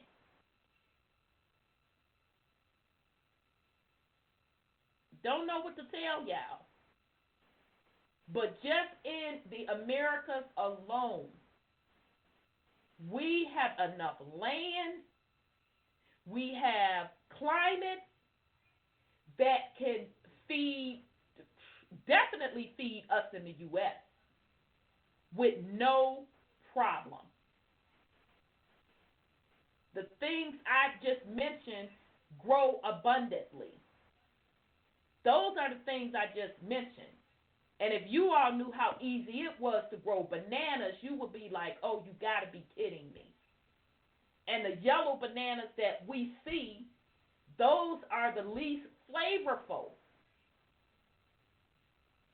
So it's just no excuse whatsoever. No excuse. So, all right then, family. So, we're going to go ahead on and get into the topic. I did, yes, Purple Pill, California is or was more wealthy than the entire nation of Canada or Australia or Italy. And interestingly enough, Purple, because I know Purple Pill, you've traveled a lot over in Europe. I did have the pleasure of going to Italy, and the food was absolutely amazing, because Italy has a climate like California. And we went to the grocery store. Number one, if you go to the restaurants, the food is on point because everything is fresh, this, that, and the third. We went to the grocery store just to get some snacks. And just the size of the grapes, y'all, and I just really can't describe it. It was really, really good food. And a couple other places that I traveled in Europe. Greece has really, really good food, fresh food. So in America, we are allowing this system to feed us, and the crap is straight garbage. It is straight garbage. People that come from those other countries to come over here and eat. Now, I'm not talking about the UK. Y'all food sucks. Literally, it sucks. All right? Now, you might have improved since I've been there. But like Italy and Greece, I didn't go to Spain, but I heard their food is off the hook too. Just the fresh, pure ingredients about it. When they come over here, number one, you can smell the impurities in the food. You can smell it. When you're not used to eating that garbage, you can smell it. You can smell the processedness in it. So, it is what it is. We have allowed this to go on because we have gotten comfortable. We have allowed the food supply, the water, the media. So it's what you're taking in physically. It's what you are allowing into your consciousness as well to be poisoned. And that's what happens when you are relying on something outside of self. It just takes the small things, just small steps to make a difference. You have to be the change that you want. You have to be it. Not vote for somebody to be it for you. Not pray for somebody to come and save you. Whether that's on a religious level or, somebody coming out of the sky to save you. No, you have to be the change that you want to see. And now it's so messed up and so poisoned, now Mother Earth is waking up and like, okay, I'm finna do a deep cleansing. You motherfuckers gotta go. If you not vibrating and resonating at a certain level, your ass is out of here. Okay? That's why that UV radiation is going to kill off a bunch of folks. And these natural disasters, whether they be man-made or not, it don't matter. If they try to manufacture this stuff, all it's going to do is snap back around and slap them right in the face as it continues to keep doing. This is cleanup season.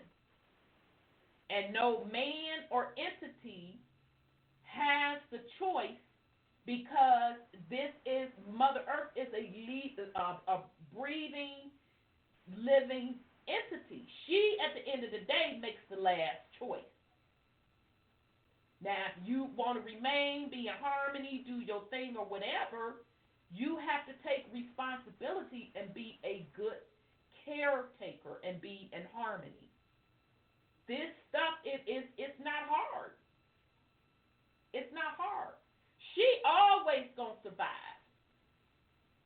If she wipe out everyone right this instant, she gonna be good. Matter of fact, it'll speed up her healing process more or faster. So folks with their arrogance, thinking that they running something, you've only been allowed to play for a little bit. And I hope that it was worth it to you. But she's not going to. She is having the last word. So as folks are being distracted, waiting on somebody to be impeached and all that bullshit, or waiting on this and waiting on that happen, the real show is rapidly happening with the atmosphere, with the vibration. So it's up to you. Absolutely. Nature will spit you out before it succumbs. Absolutely. As it should. As it should. Shoot. Okay. All right. So I did, interestingly enough, I'm minding my business. This trusty article comes up. Now we're getting back into tonight's topic. Now, don't start with me. BBC has an article. When did this article come out, y'all? Oh, okay. In their little defense, it came out today in their culture section. and its theater, how Britain is facing up to its hidden slavery history.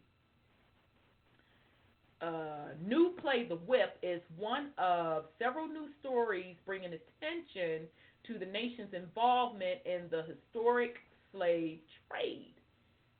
Holly Williams asked its writers why they are so important to tell now. If we hear at all about Britain's involvement in slavery, there is often a slight whiff of self-congratulation for abolishing it in 1833, 32 years ahead of the U.S., where the legacy of slavery is still more of an open wound. Okay, now interestingly enough, when we read those charters that were first issued by those European kings who were melanated, they had in those charters that slavery was not lawful. So now, and that was before some 1833, by the way. So I find it pretty interesting that they're saying that in 1833, Britain had just abolished slavery. But, you know, whatever the case may be. Less well known, however, is the enormous cost of this decision for the taxpayer. The British government spent £20 million, a staggering 40% of its budget, in 1833 to buy freedom for slaves. That's equivalent to approximately $20 billion today, making it one of the biggest ever government bailouts. The cost was so high, the vast loans the government took out to fund it were only just paid off in 2015. Did y'all hear that? They just had taxpayers pay off slavery loans from 1833. Pretty much. Which is mind-boggling stuff. But if you're thinking you can't put a price on freedom, brace yourself for bad news. The money didn't go to the slaves, but to their owners. That's right. The British taxpayers, until 5 years ago, was paying off debts that the government racked up in order to compensate British slave owners for their loss of property. Records show that ancestors of former Prime Minister David Cameron and authors George Orwell and Graham Greene all profited at the time from these massive payouts, as did Prime Minister William Gladstone, who helped his father claim for $106,000.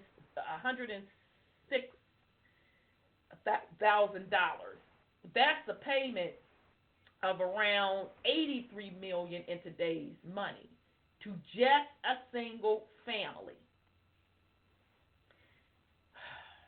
And what's even more shocking is that supposedly freed slaves were in fact committed to 6 to 12 years of further service as unpaid apprentices, meaning slave owners were compensated to the tunes of millions and continued to get free labor. It wasn't until 1838 that these admittedly wildly contentious apprenticeships were abolished too, and slavery in the British Empire were truly emancipated, okay? So in other words, they kept playing games, renaming what was essentially slavery. So I don't give a damn if you call it indentured servitude, work contracts, prison sentences, any of that. They just remixed it up. So anyway, when journalist turned playwright Juliet Gilkes Romero read about this bailout, she was so stunned. She knew she had to write a play about it and help put the story in public consciousness. What blew me away was here I was, a working woman, a descendant of the transatlantic slave trade. Okay, well, sweetie pie, you need to do your research.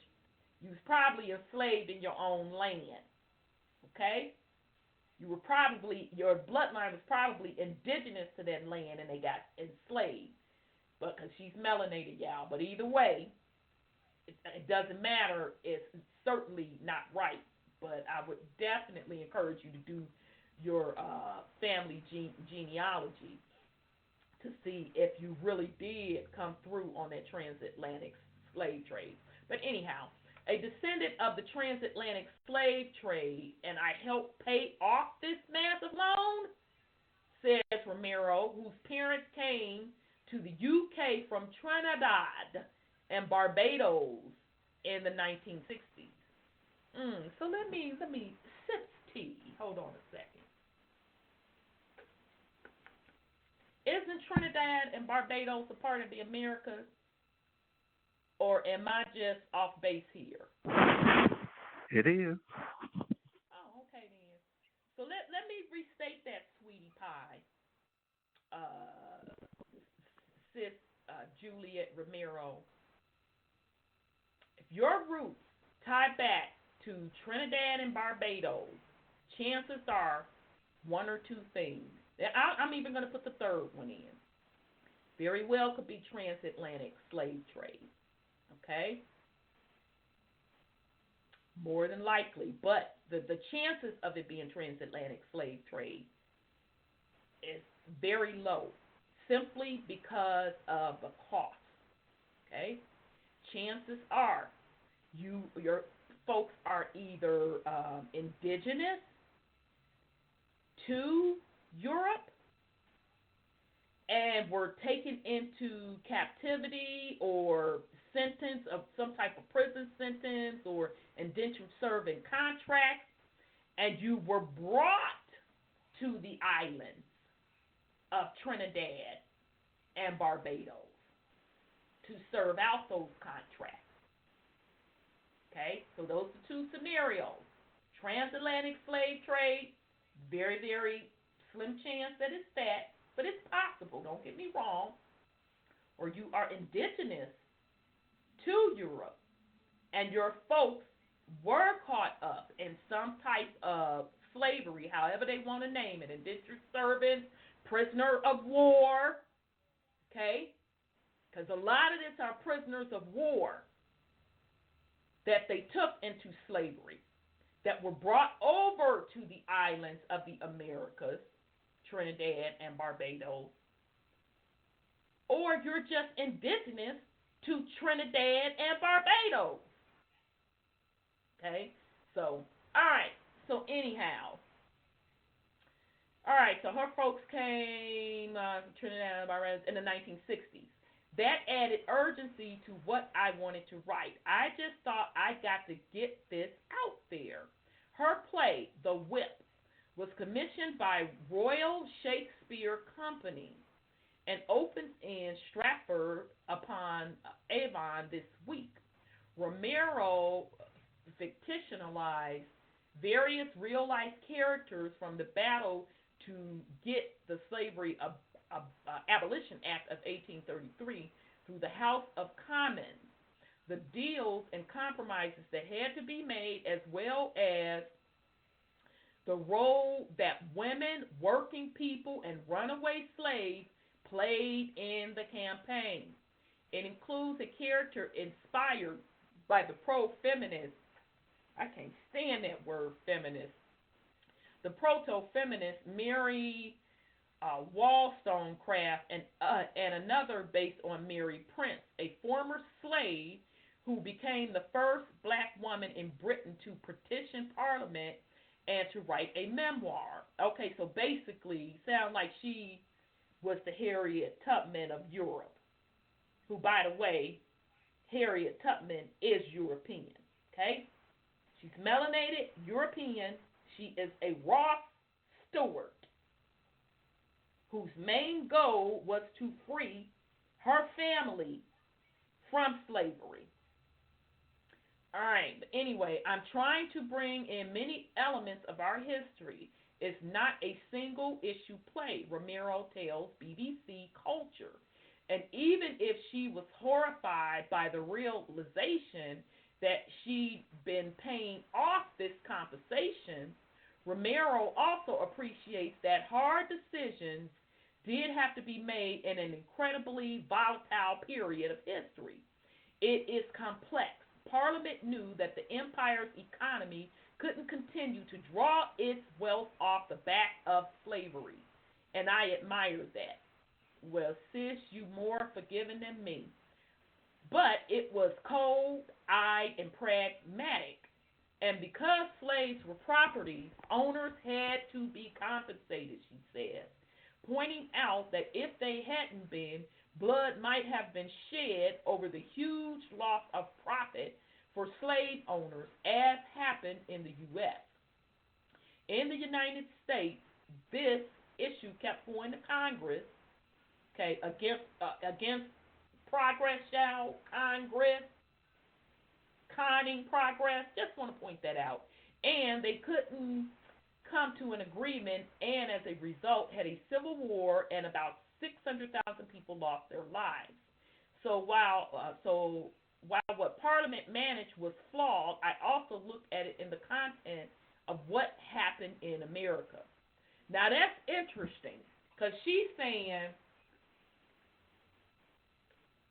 America was like, fuck that. But the Civil War was much more than what they tell you about. But we know that it was several iterations of war in the Americas, because most didn't agree with the fuckery of having folks over here on the land doing the things they were doing on the land. So they hence called that the Indian Wars. And then in addition to that, you had a lot of, quote, quote, slavery rebellions as well. Okay, so I find that interesting that she was saying Parliament and them didn't want to see all those lives shed over there, but yet they motherfucking funk asses was over here. Okay, well, I won't say they personally. They sent their other folks over here that they set up with land grants to do war. But they didn't want it on their front doorstep. Now that sounds kind of familiar to me today. It sounds to me the U.S. corporation is good for going setting up shop on somebody else's turf,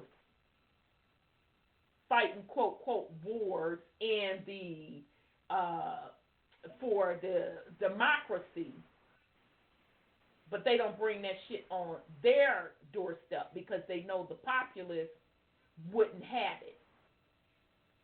All right.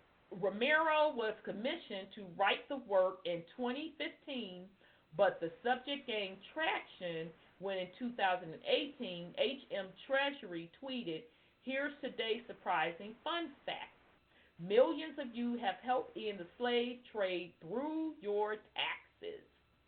The amount of money borrowed for the Slavery Abolition Act was so large that it wasn't paid off until 2015, which means that living British citizens helped pay to end the slave trade. Unsurprisingly, once the reality of the situation that the tax money was used to compensate owners, not slaves, was revealed, it caused quite an outcry and brought the situation to much wider attention, making Romero's play feel newly topical. The Whip offers a critical lens on a period of British history that typically has a more positive spin on it. I think a narrative one, though. These slaves were freed by us, points out Romero. Stories rarely told. Still, previous works about Britain's involvement in the transatlantic slave trade are relatively few and far between, especially compared to the preponderance of stories about the U.S. There's Michael App's Amazing Grace, a 2006 film about abolitionist William Wilberforce. Although Romero points out it doesn't include the participation of black abolitionists and runaway slaves in the movement, and the film was accused of prettifying the subject at the time of its release. There's Emma Asante's 2013 movie Belle, which featured the Zong insurance case where the owner of a British slave ship tried to claim for lost cargo read human lives after ill slaves were thrown overboard. I'm sorry, go ahead, sis. This thought came to my mind.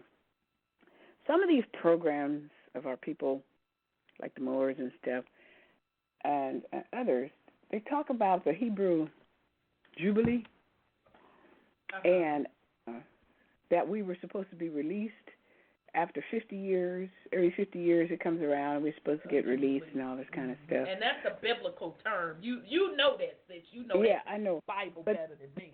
They keep borrowing money to start wars from the Queen. So every time they borrow, they're not releasing us from slavery. And who is you know, they? and let's start with who is they. You know, that's exactly my point. You know what I'm saying. You know what I'm saying. That is not for us, because you just said that. But they pretend like that we are prisoners of war because of the debt that hasn't been paid. And what debt is that now that you just said? The slaves, and it wasn't us. So they play on that. I was like, what? Because the Queen loaned the money. Yeah, but what is that fiat backed up by? Because it's a Ponzi scheme. What is Ponzi it scheme, by? yeah. Nothing, paper. Exactly. No gold, no nothing. And so we were supposed to be let free and all that. I mean, they say all this stuff. I was sitting there listening to them say that, and I said, who loaned the money for who? Right. And now we know that it's not for us melanated folks they borrowed the money from. Exactly. So what's this 50-year stuff? Yeah, okay. Exactly, sis. Exactly. So. Hey, sis. I'm sorry. Yeah, go ahead, Brother Sean. Didn't somebody else tell us that they paid the free? Well. Oh, yeah, the guy from the Sultan paid. Oh, yeah, the Sultan paid the ransom for us. Ooh, ain't that something? That ain't what we're talking about, though. Exactly. Claim me won all this money in the world court and then paid for everybody's freedom and then became judge of the world court. Yeah, wasn't that? Talks directly to the Father. Right. Yeah.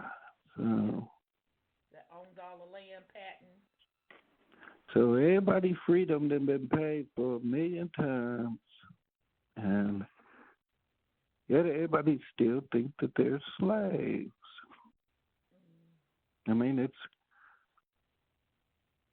the refusal to see is what blinds you. Absolutely.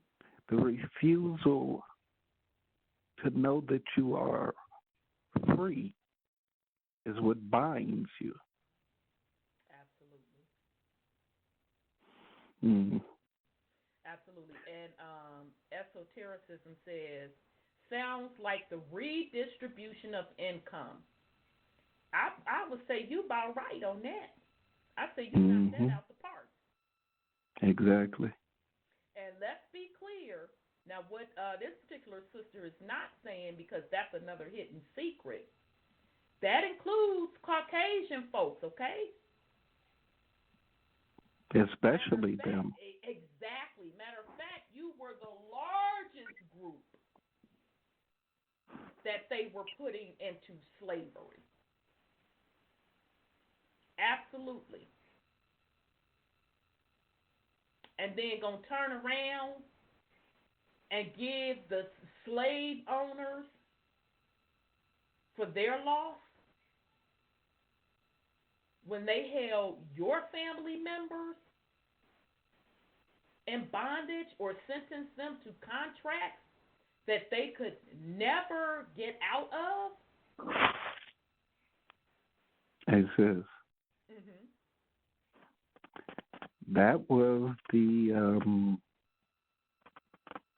bloodlines, the Jews, or the Moors setting their pets up. Yep. Agreed. And it's, I mean, all of this was so-called legal, all based on paper. Yep. Even though everybody and their mama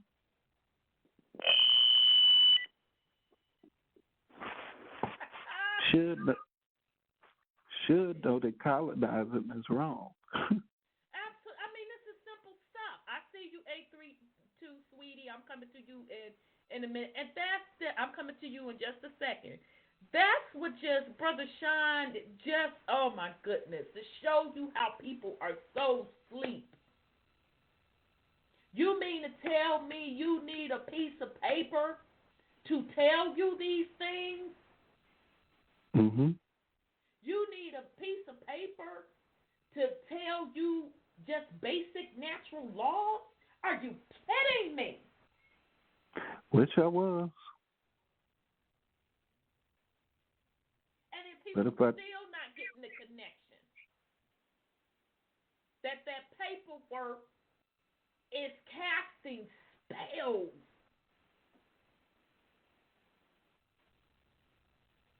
Because you're not writing the spell. You're not creating the sigils attached to it. And you keep thinking you're going to come out on top. And keep looping yourself and locking yourself and your bloodline into slavery. And the sad part to me is, it's the consciousness slavery. That's the worst type of slavery. Because that means, even on the spiritual level, because I keep telling y'all, everything happens on the spiritual level first. Then it's created on the physical plane. And that's one of the reasons why these quote-quote low-level sorcerers can keep running game on folk. Because they can tune in to certain planes and see stuff play out or create things on certain planes that they have access to, which are lower-level planes than you have access to create stuff into the physical. That's the dangerous part. Because if you can't go to the spiritual plane and create,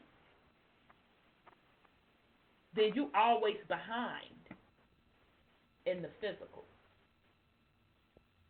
So, a very, very good point, Brother Sean. Let me bring in 832. There we go. Jump back to this screen. All right, let me bring in Brother 832.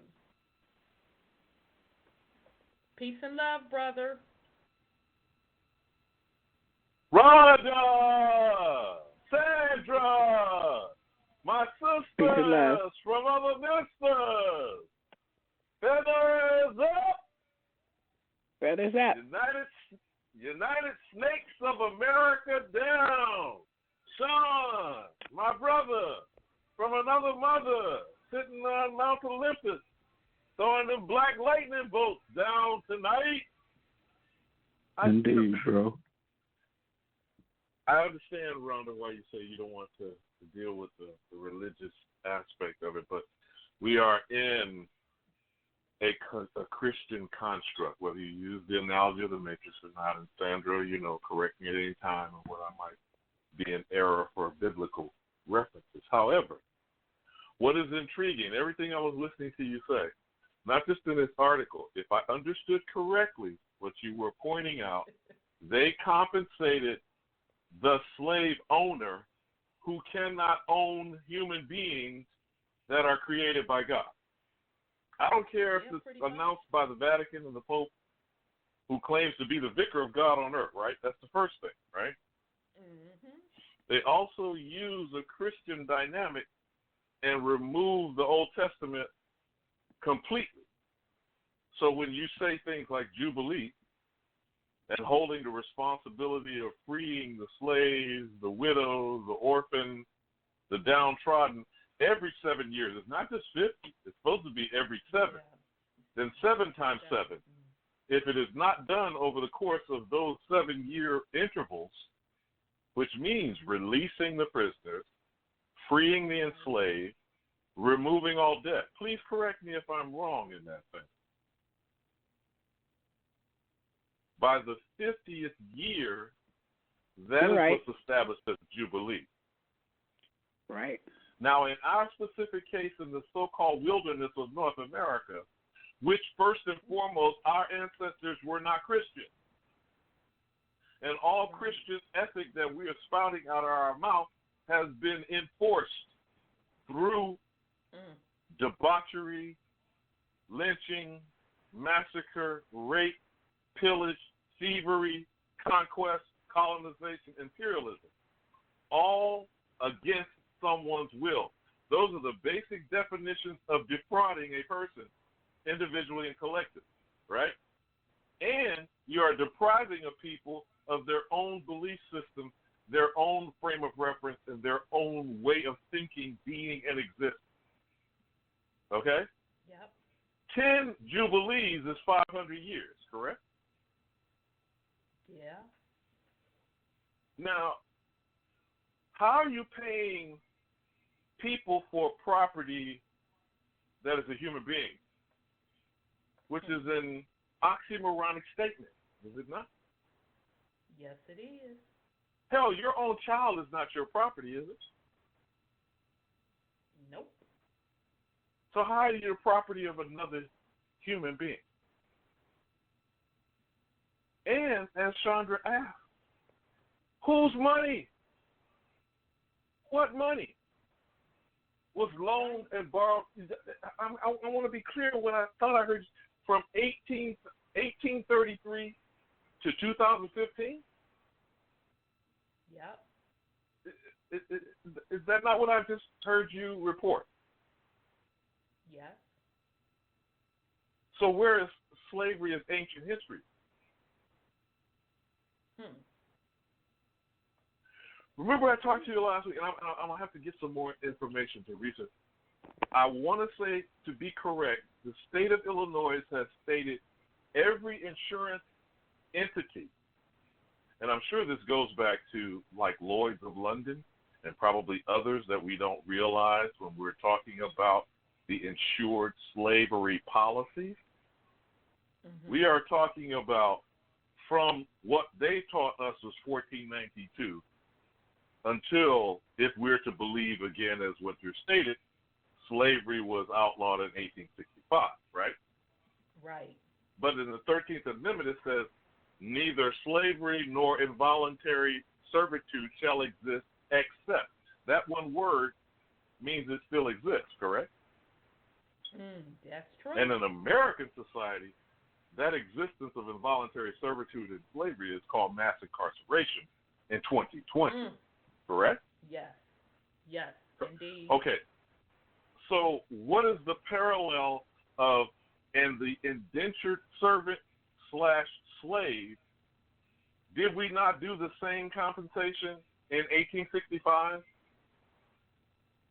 Did we not, after 12 years in Reconstruction, I believe there's a new series being done by the scam artist Henry Louis Skip Gates.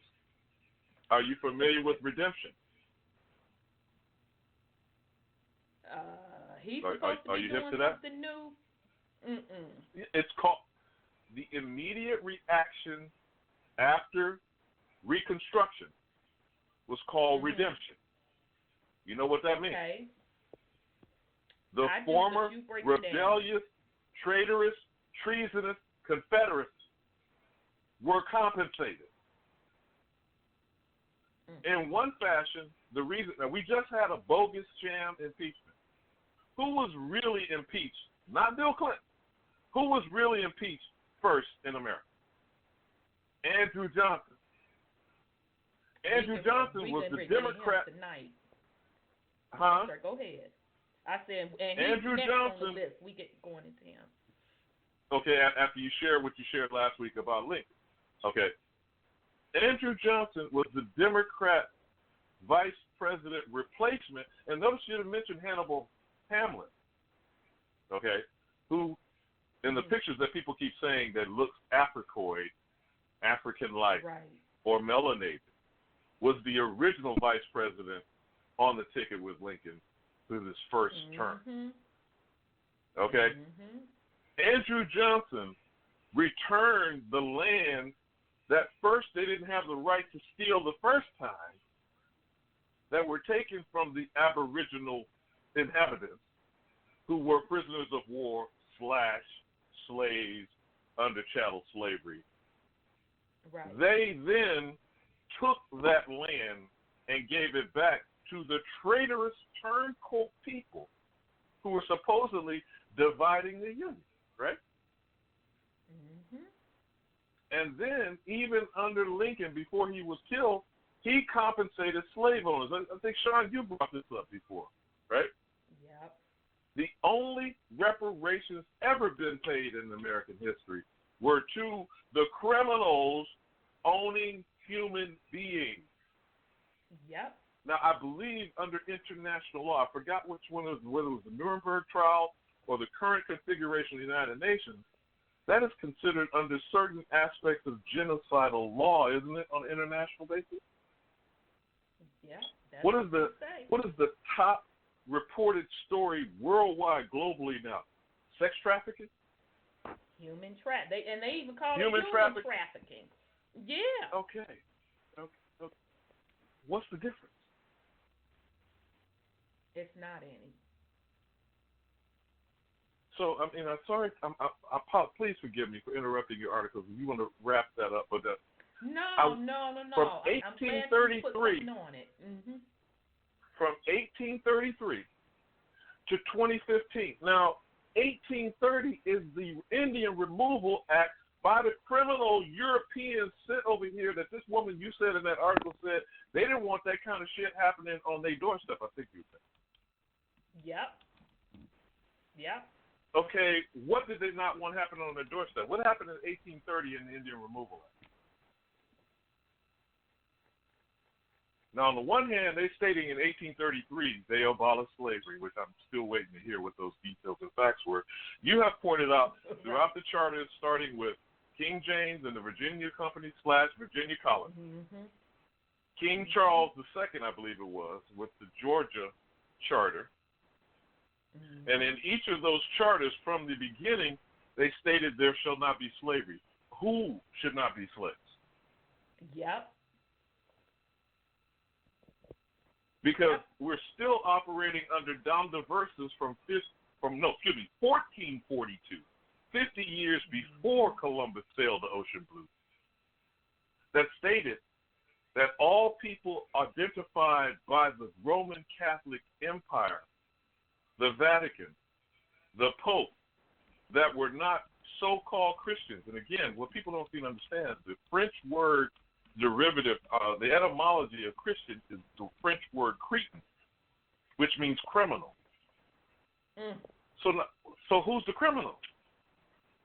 The term used by Constantine and the emperors were describing those people they call Christians, whether you want to call it Jesus or Christ, or the followers of the so-called Jesus Christ, or the so-called new ideology we call Christianity. That's by definition by them are criminals. Huh? Yes, and Jesus Christ, whoever you want to call him, was not a Christian. He's a Hebrew Israelite.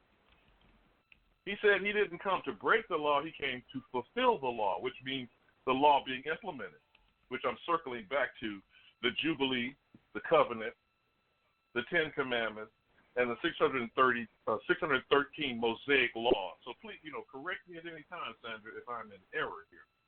So if he was supposedly the Messiah, Son of God, Son of Man, Yeshua ben Yosef, Yehoshua Mashiach, and I think, you were making reference to, was that Huduki? Dr. Hendo I.L. Henderson? I think he was making reference? Right. Okay, all right. So if he was sent here to enforce the law, which law? Old Testament, New Testament, which law? And there is no New Testament because he was crucified. So the New Testament didn't exist until after he was killed, right? Mm-hmm. So which law are we talking about? We're not talking about Christian law. We're not even talking about ecclesiastical law. We're talking about the Ten Commandments, nature's law, and the Mosaic codes, if you want to call them that, as opposed to law. But in those cultural enforcement of what is the natural law, no man is the property of another man, because the God in the first commandment said, I am a jealous God, there shall be none before me. Right. So how are you owning another person? It's God's creation. Exactly. That's what your God said. You know what I'm saying? That's what their God said. Now, we don't even go past that, because that's just a 2,000-year window when they put the time clock on this so-called man they call Jesus Christ, okay? How did people exist before 2,000 years ago? Were they owning people? Now, we always had beefs, and you said this before. You have blood strife, you have internal conflict in all families. Brother against brother, sister against sister, father against son, mother against daughter. But do they own another person? Or do you squabble, dust off, and still respect the humanity of another individual? Even when you want to go and do this so-called discussion we have about antiquity on the African continent, all those warfaring campaigns before European colonialism and imperialism, did they go burn, rape, pillage, and destroy the other culture, the other village, the other people? Or did they come into some harmony and agreement? Next go-round, next campaign, next warfare, I may not win, you might win. But we still agree. You follow what I'm saying? Exactly. But we don't destroy another man, woman, and child. We don't then say, you are, and even in the slavery that existed, you already know, we've gone through this in repeated times, until the peculiar institution of this corrupt criminal enterprise called United States of America, that was a transition, and it was a temporary period of time. Even that evolved into so-called indentured servitude, apprenticeship was in a 5 to 10 year time frame, right? Yes. Mm-hmm. What has it turned into from these criminals? They put supposedly slavery on your womb, the so-called black woman's womb. In this experience, under these criminal people for a couple of 100 years, they said after they couldn't bring any more, supposedly 1833, if we're to believe this lie we're told, 1808 in the United States Constitution, it was written that there will be no more importing of the transatlantic African slave trade. So where were they going to get the new slaves? By birth. This is the peculiar institution of American chattel slavery. Never before and not even now. They want to keep talking about how there's slavery in the world today, and that is true. It is. Certain variations. Mm-hmm. Hell, we have wage slavery and we have debt slavery in America. But in that interim period of time to today, there has never been a human being born, quote unquote, I'm using air quotes, a slave. And where did we get this from? The so-called pale-skinned European Caucasoid people who claim they are avenging themselves against the melanated African Moor slave masters that unleashed these beasts on our aboriginal autochthonous ancestors. Now, I could be wrong. That's just my observation. It's a story. I'm sticking with it. And I yield. Indeed. Indeed, Brother 832, thank you so much. Peace and love to you. You dropped some jewels as usual. Purple Pill and a Left Lane, they are, they in here dropping some jewels. So, all right, let me get it. I got to scroll back up. Purple goes, the Confederacy versus the Union is not by any means a civil war. So a left comes back and says the Confederacy and the Union were two governments. How can a war between two governments be civil? And then I just added my little half of a cent in there because it's all a part of their codes. That's, quote, quote, civil. Get it? So very, very good jewels right there. You all dropped very, very good jewels. So that's why the payout had to happen, because it was two governments warring with each other, and the collateral was and is the people. Yeah, because the Confederates were our people fighting the slaves that was taken over at that time. So who was Lincoln really for? Because if you look at the Confederate flag, it's our flag. Right. Well, and see, we have to talk about that too, because folk don't want to look at that for what it is, because there was among, quote, quote, our people, or these different tribes or these different nations, we were fighting with each other because we wasn't with that fuck shit. So not all of our folks, and I would say most of our folks, didn't agree to that fuck shit. So the Confederacy was formed for the particular nations, the indigenous nations, that put these contracts together with the invaders. And out of that came the 5, quote, quote, civilized tribes. And then they wind up getting bamboozled out of participation in that. So meaning the original indigenous people. So now even their bloodline can't get on those rolls and receive that government assistance. They got bamboozled out of the deal. So, let's be fair. Your point is well taken, that it was, quote, quote, our people, but the other side of that, we went to war with each other because we were like, wait, well, hold up, bruh. I ain't agreed to none of that. And then we also have to take into consideration that our people allowed these invaders to marry into the bloodline.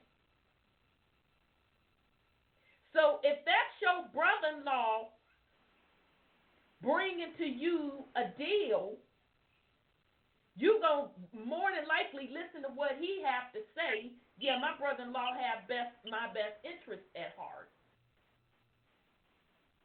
Because I read to you all where one of the chiefs out of Georgia took his people over to Europe, Oglethorpe now. When Oglethorpe now was setting up shop, took one of the chiefs over to Europe, and they was kissing their ass, kicking it, this, that, and the third, partying.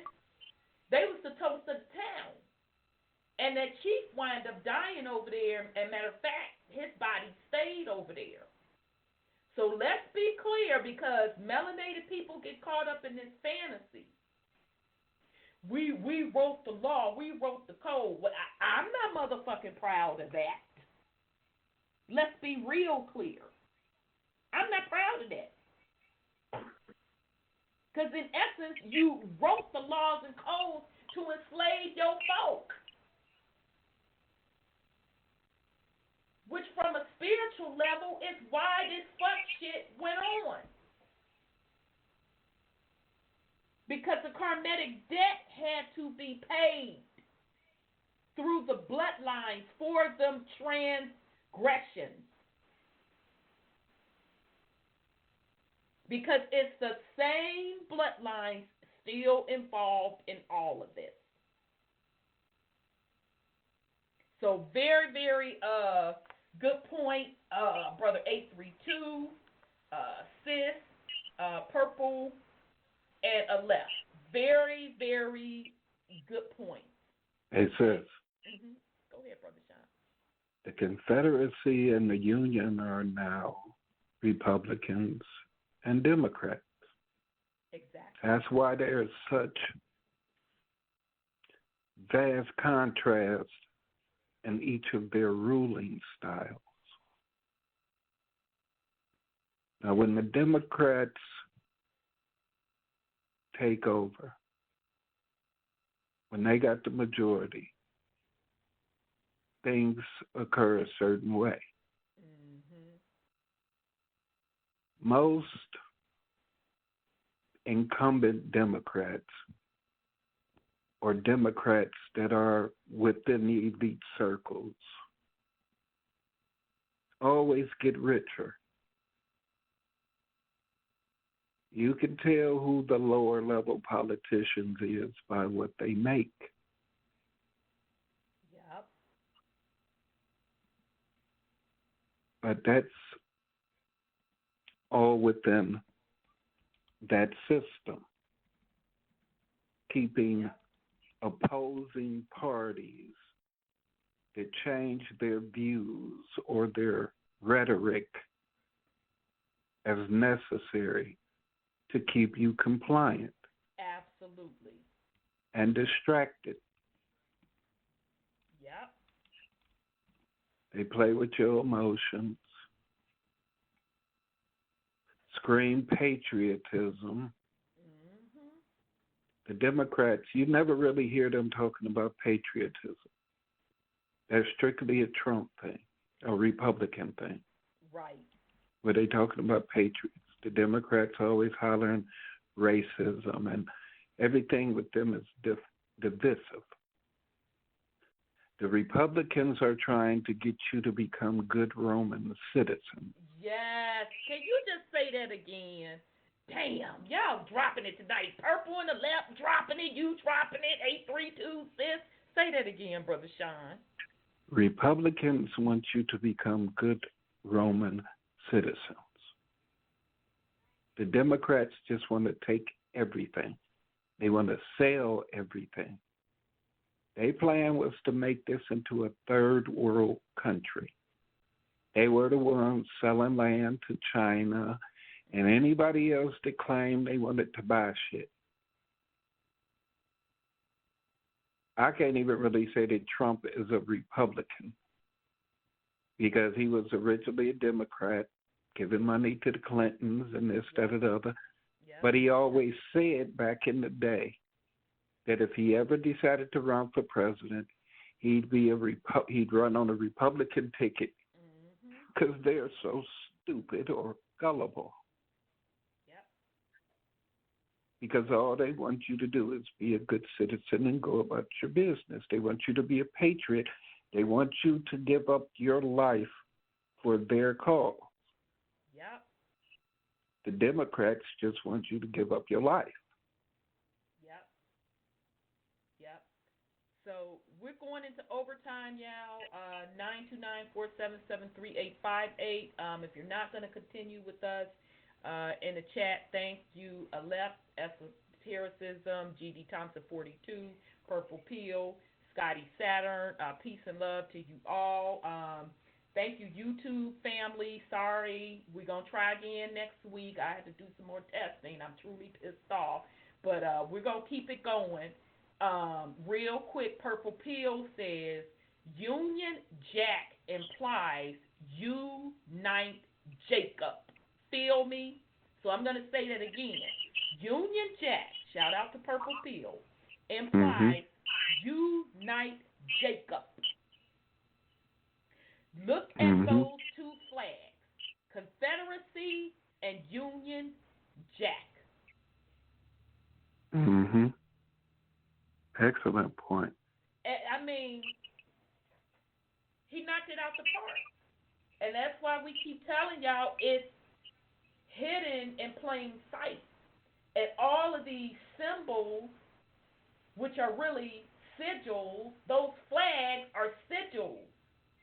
Sigils hold certain esoteric knowledge and power to generate a certain energy. None of this shit is by accident. It's all done purposely. And all it takes is for you to snap out of the spell and say, oh, no, this is all bullshit. So even for Trump card to make those statements back in the 90s, he was putting you up on game that, number one, he would become president and he would run under the Republican ticket. He was giving you the script. And he going to bounce back and forth on ideology, and he's going to, in plain sight, show you that he really don't fuck with or follow none of it.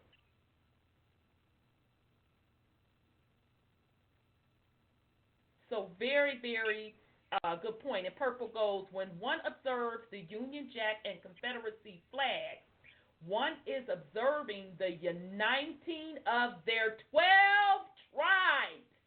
Do the mathematics. I'm going to read that again because you just knocked that out the park. When one observes the Union Jack and Confederacy flags, one is observing the uniting of their 12 tribes. We keep telling y'all, you representing the game one way or the other. If you don't know how to go within and stand in your own as a divine being. It's sigils.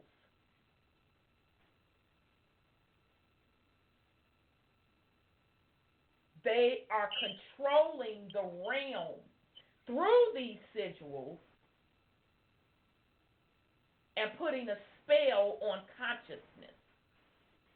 I told y'all, even if you look at the coats of arms, you can tell who was in power. You can even tell from an entity perspective who represents a certain entity. They keep showing you the same thing over and over and over again. And it's to keep you in that spell. But now that the energy is rising up, those spells are lifted. So folks are kind of in a fog. So that's why the false flags have to keep coming so rapidly to try to put you back to sleep. Okay? Or put you back in a spell state to keep their game going. It's still not going to last for long because the purging is happening. But nonetheless, that is what's going on. And even with this whole religion thing, I done said this before, and this is why I don't represent religion, and not that I'm downing anyone that represent it, that is your business. I am just telling you, I'm like Purple Pill, do the mathematics. We're not even in that age. We're just not even in that age anymore.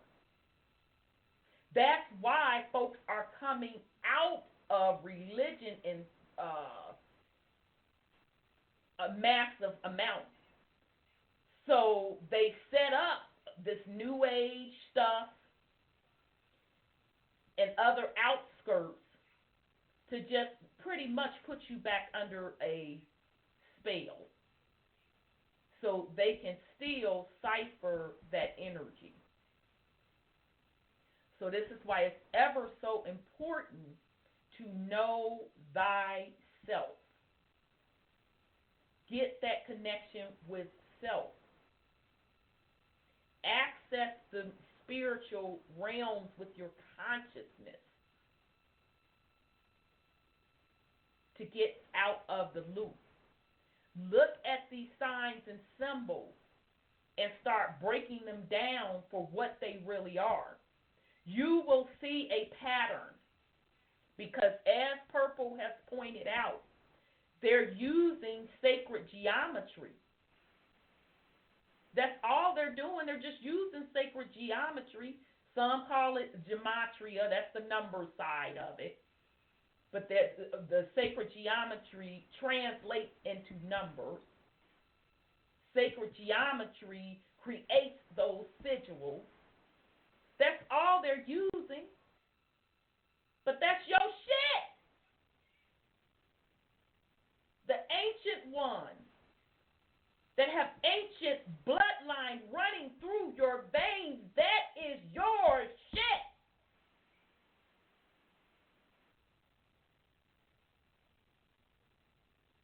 You set that up. You set up the natural laws of this realm using those sigils, using the sacred geometry. They just took your shit and using it against you. So now you're coming up out of the fog. And what I am saying to you, it's going to be, not going to be, it is even deeper. Because we didn't really move beyond that. Other higher realms are already in operation that these entities cannot access. They don't know what that code is. So they got to keep playing in this same arena with the codes that they do know. But even with that, you're so powerful, you'll be like, get the fuck out of here with that.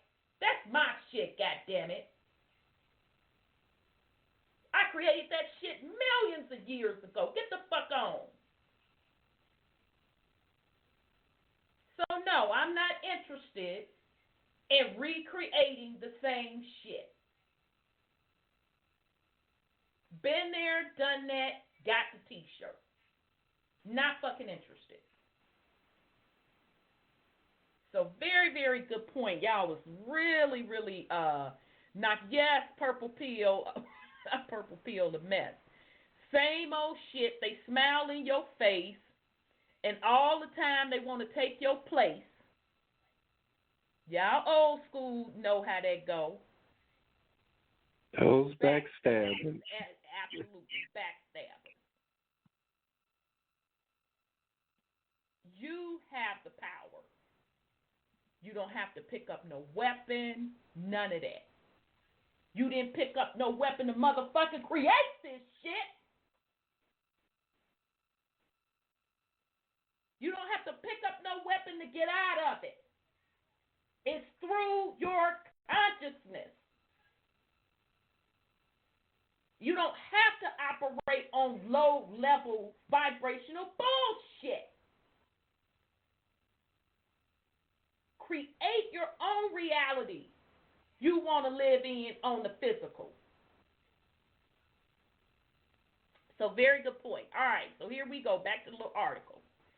But any uncomplicatedly celebratory narrative of we freed slaves is one that deserves challenging.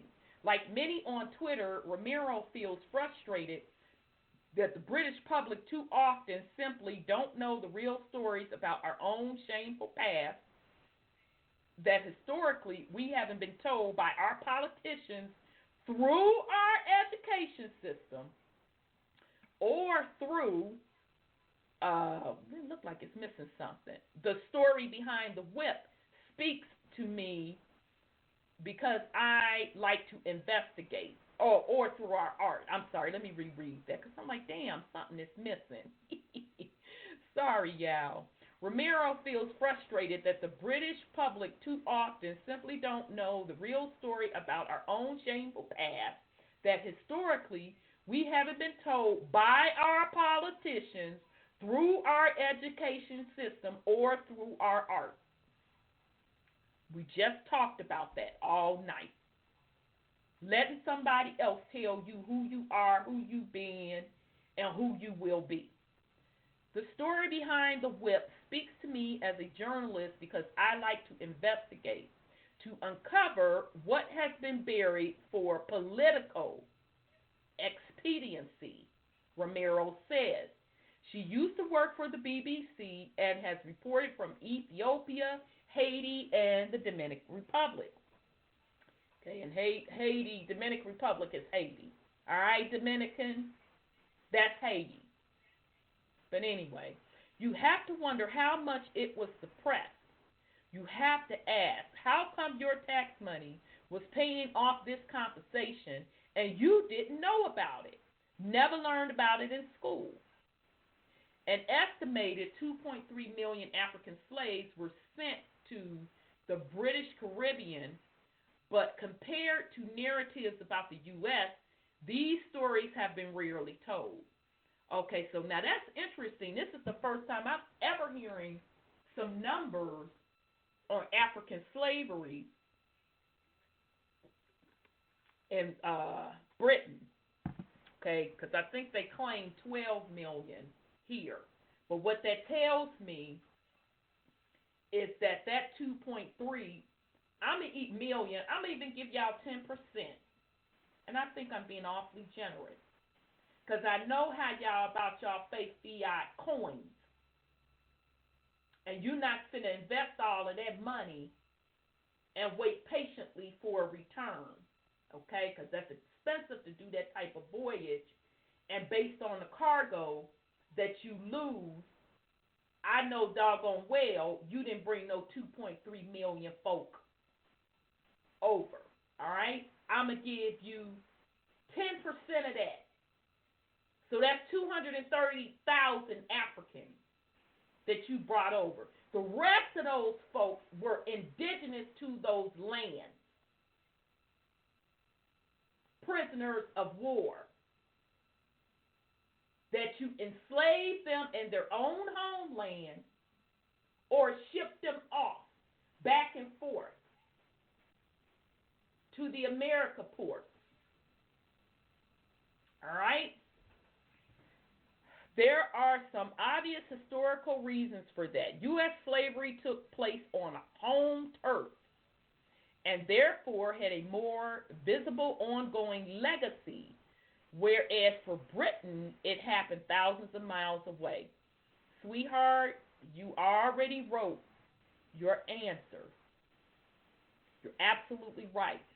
It took place in the Americas with majority of the indigenous people of the Americas were taken or captured as slaves / prisoners of war.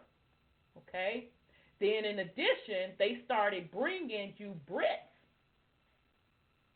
over to the Americas as slaves. And it also, same story, it took place on you all's own land. Okay? So they don't switch scripts. They follow the same script. All right? Okay. So, but, I'm sorry, go ahead, Brother Sean. they said Brits, right? She said she spelled it Britons. Yes, sir, she did. Britons. She didn't say fucking British. Yeah, exactly.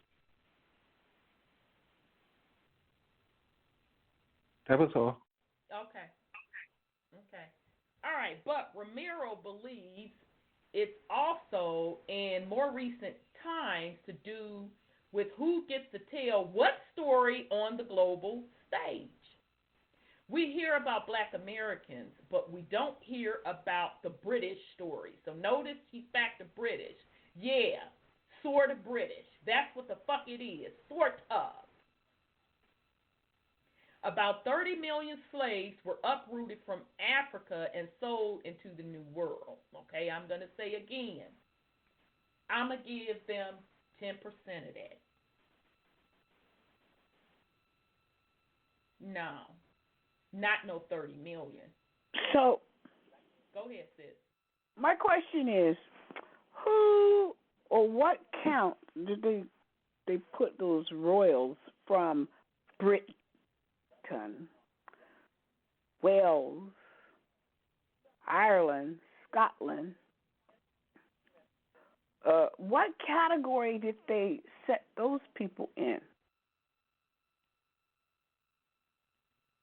You see what I'm saying?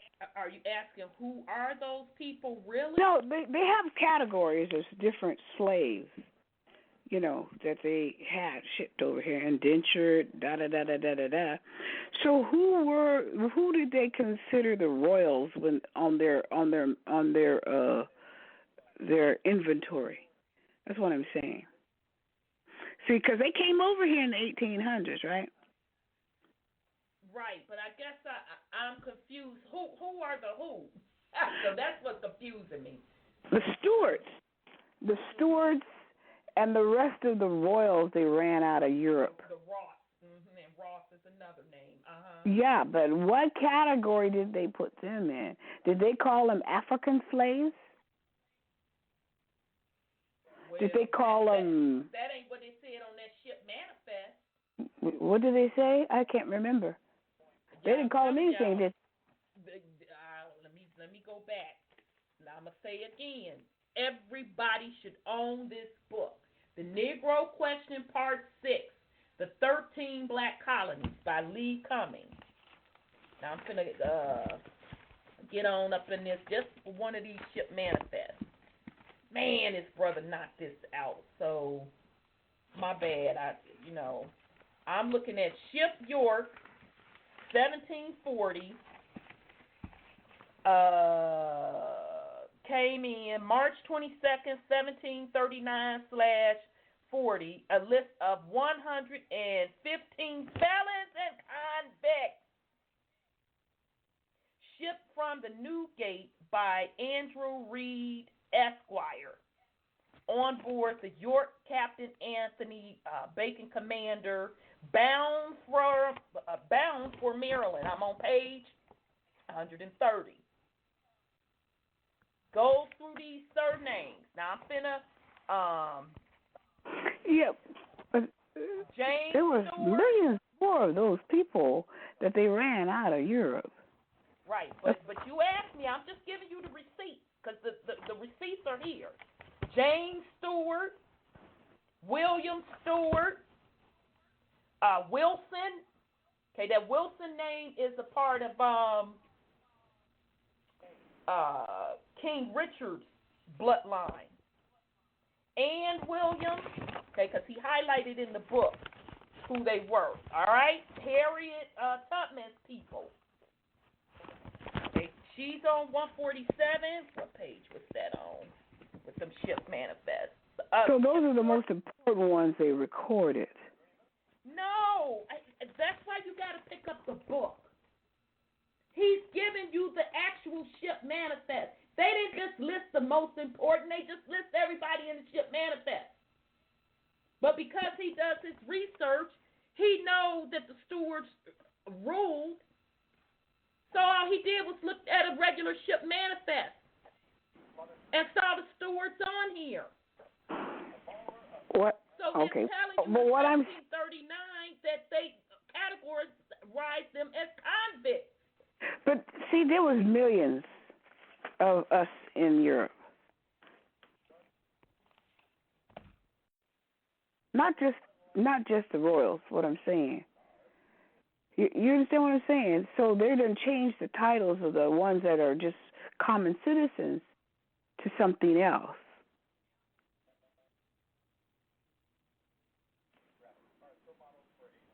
Okay. I don't know if that's a statement or a question, because I thought you had a question. Well, it's a statement and a question, because in the beginning they shipped out the Stuarts because they wanted to get back to the Stuart line. But they also had millions of German Jews, German melanated. They had, so maybe that was when they launched the wars to kill the rest of them. Because they were getting them out of Europe. They've been getting them out of Europe for years. So what is your question? I'm still not understanding your question. My question is, I wonder what category did they put the other ones in when they ran them out of Europe? That's what I'm saying. Because look at the ship manifest. Yeah, but that's the 1700 manifest.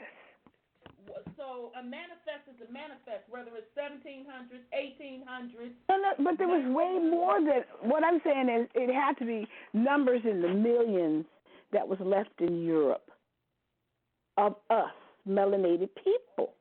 Okay, so that has nothing to do with a ship manifesting. So are you saying the people that remained in their indigenous home? Is that what you're saying? I'm still. Yes, melanated people who remained in Germany, who remained in Ireland, Scotland, and all those places, because there was tons of them.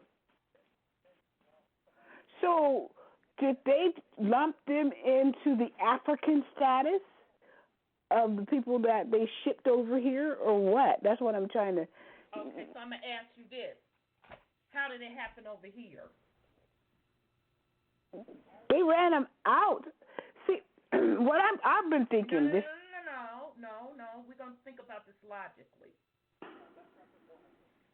How did it happen over here? What do you mean, what happened over here? They got here? No. How did the identities get tangled over here? Well, they intermarried over here. The royals did, is that, for what you were saying. And, of course, some of them, got freed and stuff.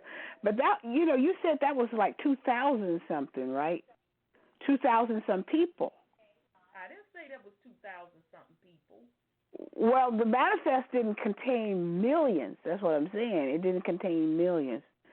So what I'm trying to figure out, then how did the rest of them that was still stuck over us, how did the rest of the melanated people that were still stuck in Europe get out?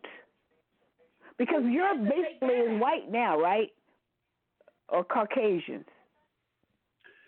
No, it's still more melanated people. Thank you, Brother just John. about everywhere. They just lie about that. They just put them in the background. Right. Now, the royals, they got exiled. They were prisoners of war. And that's what they were listed as on the ship's manifest. They weren't listed as ex-royals or this, that, or the other. Right. They were stripped of everything. The title, and and some of the other ones that may have escaped and made their way here via their own means, right, may have, came and tried and reunited with their folks and, got their shit back together. Because there's a book. And became the 5 civilized tribes. Right. From the Babylon to Timbuktu. Right. They tell how a lot of. But before you jump there, I just want to make a point. Mm-hmm. It's the same. I keep telling y'all, they don't change the script. They did the same thing. They changed the identity of the people, saying that they were African. That's what I was saying. Indigenous. Didn't I say that? Did they bring them over here as Africans because they changed their identity? That's what I was asking. Because there was millions of them that had to run out. They had captains. They hired to get them out of there. They sent some to St. Thomas. You're still missing the point. Millions did not come over here. So you're saying that millions is still in hiding over there? I don't know if they killed them off through the wars. They renamed them like we were renamed here. And that's really whatever that's what those I'm saying. regions, whatever those regions are being called, whatever those regions are, that's what they're being called. Whether it's Germans, Britons, whatever. You see black people, so-called black people, on every continent speaking all of those indigenous languages. I know what they did with the German melanated people. They killed them in Auschwitz and all those kind of places. There's still plenty of quote-unquote black people in Germany. That's 6 million. They may have just wiped out some cities or certain bloodlines, but they didn't wipe out all of the people, or they wouldn't have any goddamn thing. Right, and because not only that, they didn't have to wipe them out because all they had to do was put them in slavery and keep educating folks to say you from Africa. Right, but the average everyday person that was not of the bloodline was already being subjugated. So they didn't have much to say about anything anyway. All they had was new rulers. Agreed. That's just like how with these elections and stuff, we keep getting new rulers, how there was an attempted coup at Trump's presidency. It's the same shit that's been going on forever. Same shit. Under different titles, except they were kings and queens and this, that, or the other, instead of presidents and this, that, or the other. Right. But it's the same old, same old. It's the same script. It's the same script. They perfected it over there. Exactly. Before they came here to fuck with us. Before they came here with the fuck shit. Absolutely. It's the same formula. And it's interesting because last week, but great point, sis. I'm glad you brought that up. And that's why I kept digging because I wanted it to be clear. So great point. Thank you for bringing that up.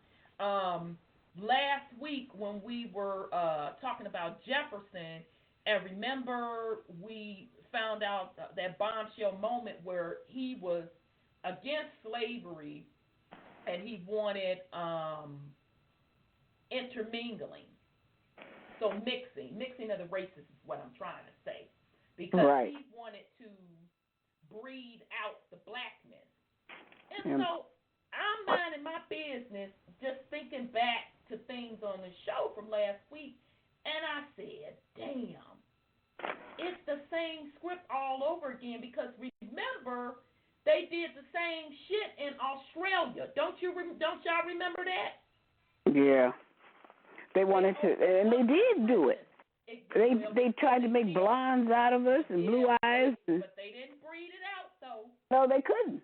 yeah, they couldn't exactly, but they sent, meaning Europe sent their convicts over to Australia. They were literally using it as a prison colony. Penal colony, yeah. And then they started trying to breed out the indigenous folks. Okay? And there is a excellent movie. It's kind of old now, y'all. A couple of years old, probably about 5-6 years, with Nicole Kidman, because that's her native land. I can't say it's her indigenous land. That's her native land. That's where she's from.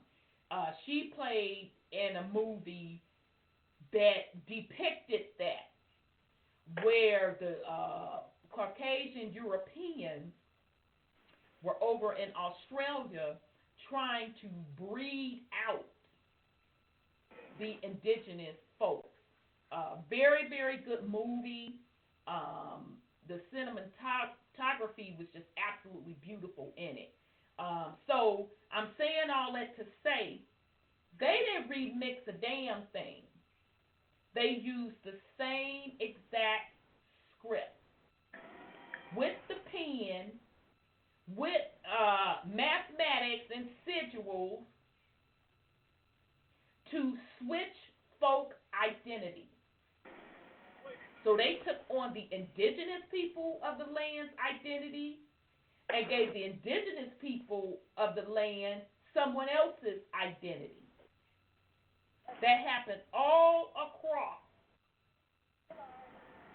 Mother Earth because they needed to let these indigenous tawny, brown, black, copper-colored folks believe that they came from Africa. Yep. So it was the same formula. So when times like this, or frequencies and vibrations like this come about, then they don't have to own up to the fact that they're fucking squatters and they're colonizers. So it's the same thing. It happened all over the world. So as a melanated person, you researching your heritage, you're going to find out a wealth of knowledge. So, but very, very good point. Very, very good point, sis. Very good point. All right, so let's get back to the BBC article. And again, this is BBC.com. This is under their culture section, how Britain is facing up to its secret slavery history. All right, so she said, but Romero believes it's also, in more recent times, to do with who gets to tell what story on the global stage. We hear about Black Americans, but we don't hear about the British stories. About 30 million slaves were uprooted from Africa and sold into the New World, the Caribbean, and the Americas. But what a lot of people don't know is that only something like 5% of those slaves went to America. So you see what I'm saying? She is proving my point, sis. So if she's saying 30 million folk were uprooted from Africa and sold into the New World, the Caribbeans, and the Americas, but what a lot of people don't know is that only like 5% of those slaves went to America. She points out 55% were sold to Brazil and Spanish, South America, and 35% were sold into the West Indies. And yet the American narrative is first and foremost. That's because of Hollywood. Unless we're telling these stories, people don't know. Okay? Now the only difference is, and I hope one day that this sister do a little bit more research, and you're going to find that no, those people were indigenous to those lands. Okay? And slavery is yet another, not only was it a profit-making thing, not only was it against nature, but it also was a ruse and a great way to cover identity. Because when you have people under suppression, over time, their consciousness just starts to conform. They become citizens of their enslavers to survive.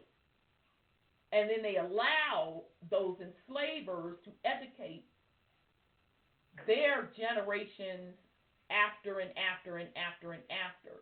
So that those particular prisoners of war take on the identity of what their enslavers told them they are. All right. There is much more high-profile body of work exploring slavery in the U.S. and its ongoing after effects, from globally best-selling novels like Toni Morrison's Beloved to seminal TV shows such as Roots, which is plagiarized, not truthful work, which Alex Haley was sued in court. Go check the records, where he plagiarized the story, which would make sense because it didn't happen the way they said it happened. Yeah, there were African slaves that were in the Americas, very little, but most of the tawny, black, copper-colored slaves were indigenous to the Americas, and that's how they conveniently left out the white slaves. All right, left all of that shit out. And yeah, they're going to leave that out because they had to plant roots for the Caucasian race to start coming up in power and wipe out the identity of the indigenous people. And while doing that, they even wiped out the identity of the Caucasian people. So they're supporting a system that enslaved their ancestors. All right. So she talks about Roots and 12 Years as a Slave, which I still ain't seen, and I ain't going to see that bullshit. Then there are more recent works such as Colson, Whitehead's Pulitzer-winning novel, The Underground Railroad, and just released the Water Dancer by Ty Nahishi Coates to Harriet in cinemas. Okay, so sis again, go pick up Negro Question, Part 6, The 13 Black Colonies. Harriet Tubman's story is on page 147. You're going to see where she's in the bloodline of the Stuart Ross and who she was really freeing. Okay? So even that depiction ain't accurate. All right. A dialogue with the past. But Britain's involvement is now starting to be a subject to greater attention. These stories are beginning to nudge their way into the public consciousness too. Okay? So notice again, this all is taking place because of folks' consciousness. All right? And the only reason they're bringing this shit back up is to try to keep the spell on folks, because the vibratory spin is rising and it's lifting the spell. So they got to now, we're going to admit to this and we're going to admit to that. But they're still putting a spell on the populace because they're still not telling the truth. Okay? So you're going to continue to hear them talk about reparations. They're going to talk about it in the form of monthly payments. They're going to talk about it in the form of reduced prison sentences. They're going to talk about it in the form of free college education. They're going to talk about it in the form of some grants. They're going to talk about it in the form of some licensing for some marijuana. It's all to keep the populace in the mind, and specifically the indigenous people in the mindset of, yeah, motherfucker, pay me, so you can stay in the spell. Because it was all your shit to be the caretakers of. Not them, you. That's why they can't get it right. Because their bloodline does not tie to the land. Your bloodline ties to the land. You have the formula encoded in you to run it the way it needs to run in harmony with nature. You did it for millions of years. This bullshit, this is thousands. Your bloodline did it for millions of years. Just in this realm, melanated women, you have the blueprint for this entire realm. You birthed the realm and spun off the Y chromosome from your X. You were on this realm millions of years, if not billions of years, before the Y chromosome even came into play. So you are the creator, the first creator. So therefore, any of your offspring are the inheritors to be the caretakers of this creation. And the suppression of the melanated woman is a direct violation of natural law.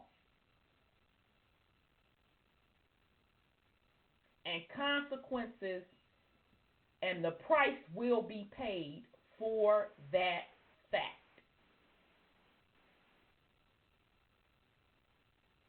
Because would nobody be here had it not been through the melanated woman.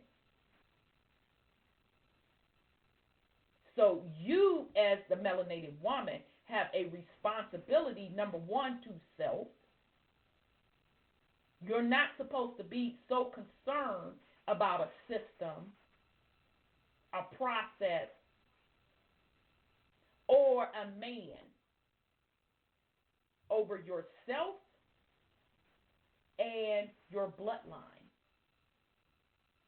You have a responsibility from an ancient perspective to take care of self, your bloodline, and in turn, by nature and by default, you take care of Mother Earth. This realm and this system is set up for you and your offspring, not to let anyone else come and chain you and cipher off of you and yours to enslave you and everything that you create and give birth to enslave. That is a direct violation of nature. So you have a responsibility to rise up your consciousness and stop it. Because I'm going to let you know something. It's already happening. These things that are going on in the physical realm, these anomalies, and I'm doing that in quotations, that we are seeing in the skies are being caused by the divine feminine energy. And it's getting stronger and stronger and stronger. So it's cleanup time. And you have to clean up your bloodline. All right. The whip is, in fact, one of several British slavery narratives to get a high-profile airing. Andrea Levy's 2010 novel, The Long Song, was made into a BBC drama at the end of 2018. It looked at the final years of slavery in Jamaica and life there after abolition. Meanwhile, Sarah Collins' The Confession of Franny Langton, a Gothic novel about a slave on a Jamaican plantation who later sent to London, just won the Costa First Novel Award.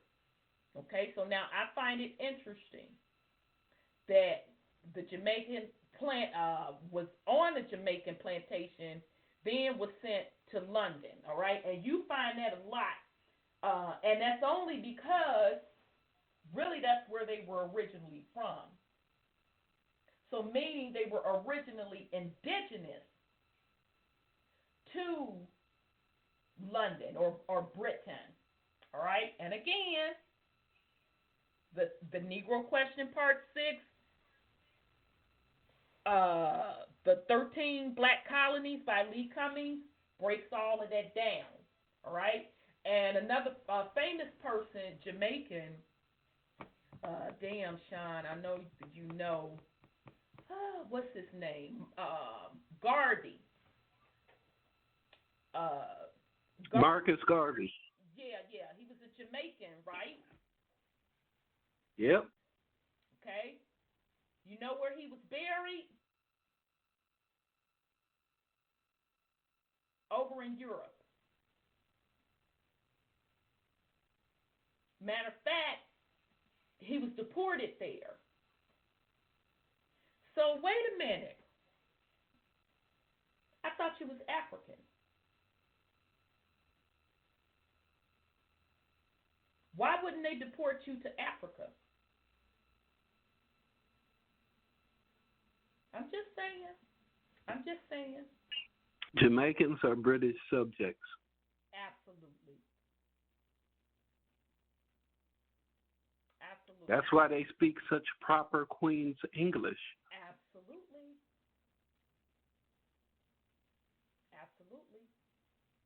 So my Jamaica brothers and sisters, do your research. Your heritage is probably going to be mixed like those in America, where you have some of your bloodline tied to being indigenous in Europe, because what they were calling Ireland at that time also brought over a lot of indigenous folks to what they're calling the Caribbeans now, but as well as Britain. Okay, and then you'll probably find that your bloodline ties back to the Americas. But yeah, Jamaica and Barbados are definitely, the Irish and the Britons are definitely tied to Britain and Ireland. All right, so, okay. The Whip is far from the only story making it to the stage either. In fact, there's a welcome wave of work by Black British creatives, and I'm going to say Black Britons. Fuck that. Black Britons, creatives looking at Britain's colonial legacy. Selena Thompson, fantastic play Salt, in which she recounts a journey she took in a cargo ship retracing one of the routes of the transatlantic slave triangle was seen in Edinburgh and then the Royal Court last year and has recently toured Canada and New York. Renowned British playwright Winsome Pinnock's new play Rockets and Blue Lights is at the Manchester Royal Exchange Theatre from March and takes another look at the Zone Massacre, offering a contemporary take on it too. It was the subject of a painting by J.M.W. Turner in 1840 entitled The Slave Ship. In Pinnock's play, the action moves between the Victorian era and the present day and features Turner. Y'all catching that name, right? Y'all catching that Turner name? A black sailor and a frustrated 21st century actress promising to ask what is chosen to be represented and what is denied. And the same incident is partial inspiration too for Phoenix Dance Theater's new show Black Waters at Sadler's Wells in March, exploring the same disgraceful event through contemporary dance. Later in the year, National Theatre of Scotland tells the astonishing true story of Joseph Knight and May Sumbanwanbi's Enough of Him, an African slave taken to Jamaica and then to Edinburgh. Knight challenged his status at a court in Perth in 1774 and not only won his freedom but also helped make slavery illegal in Scotland. All right, so they telling me they took him from Africa, Jamaica, then to Edinburgh. Okay, then. Oh, okay. Oh, okay. These narratives are often grounded in fact in real-life events and accounts. As such, they will no doubt be uncomfortable, but they are also remarkable stories. The sorts of stories that you might expect to feature more prominently in our account of ourselves as a country. But at a time when ideas of Britain as an island and as a nation feel so unstable, there's never been a better moment to reconsider the forgotten abuses of the Britain Empire. For Romero, this is one of the points of art to help us face up to our own part in slavery and its legacy, and a powerful way to reveal and explore our past. With this story, we wanted to tell the British angle, and British angle it sure is, not Britain, sort of British angle. This is British history. Yeah, you're right, sort of history, says Romero of the Whip. We're in a constant dialogue with our past. We have to do it. So the Whip is at the Swan Theater, Stratford upon Avon till the 21st of March. Now this is all over in the UK, y'all. Rockets and Blue Light is at the Royal Exchange, Manchester, March 12th to the 14th. Black Waters is at Sadler's Wells, London, the 26th and 27th of March. Enough of Him is on tour of the UK from October 16th to November 18th. All right. Okay, so very good article. Again, this is from the BBC, and in its culture section, how Britain is facing up to its secret slavery history. And I just want to say again to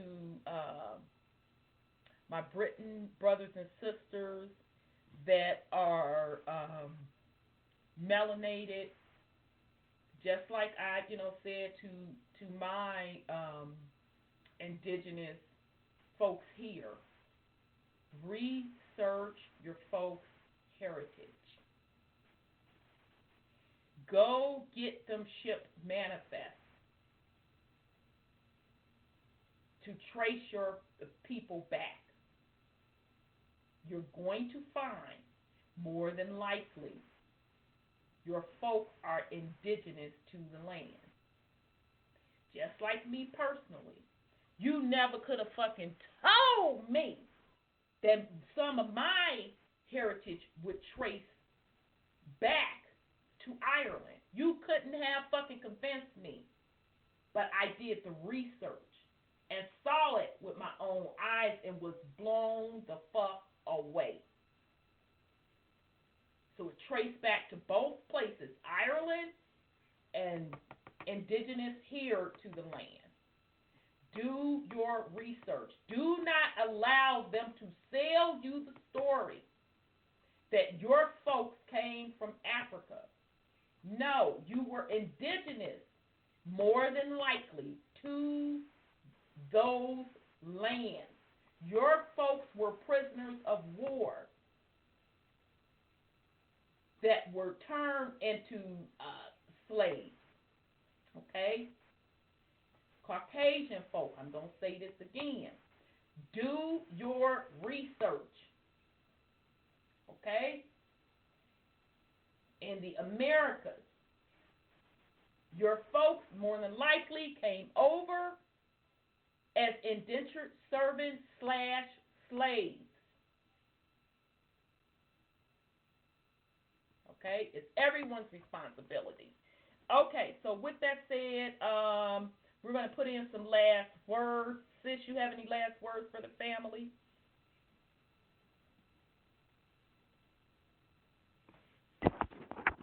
Well, you live and learn as you listen at the things that they have in history that they hid.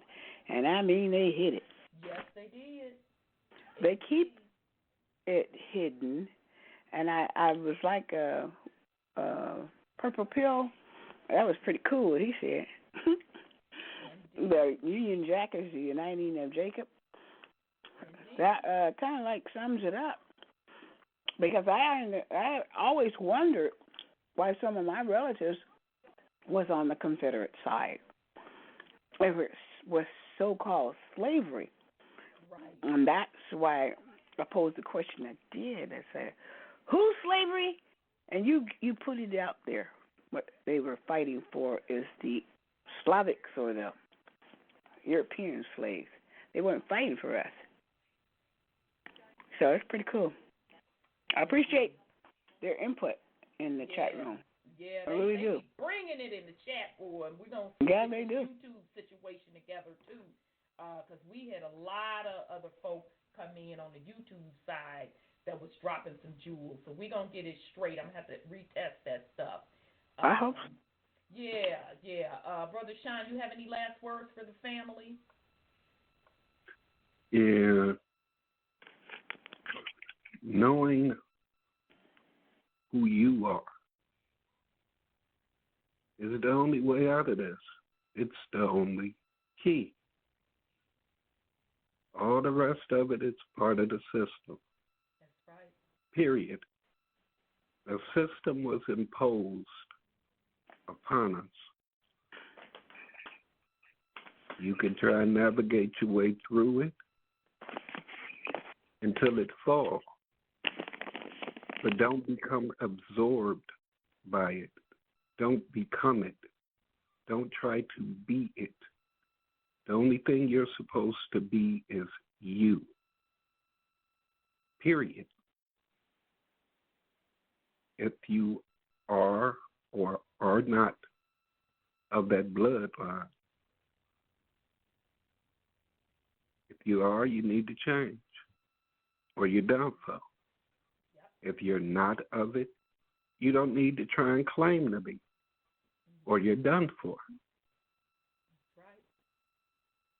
You have to remember exactly who it is that's pulling these strings. The 13 bloodlines are, quote, unquote, the Jews. But every other nationality and race has been hated and exploited. Yep. Yet you have their communities everywhere. I mean, I know thugs, diehard thugs, actual killers that when they drive it through the hood, through their own community, they drive like fucking fools. But get in that Jewish community and drive like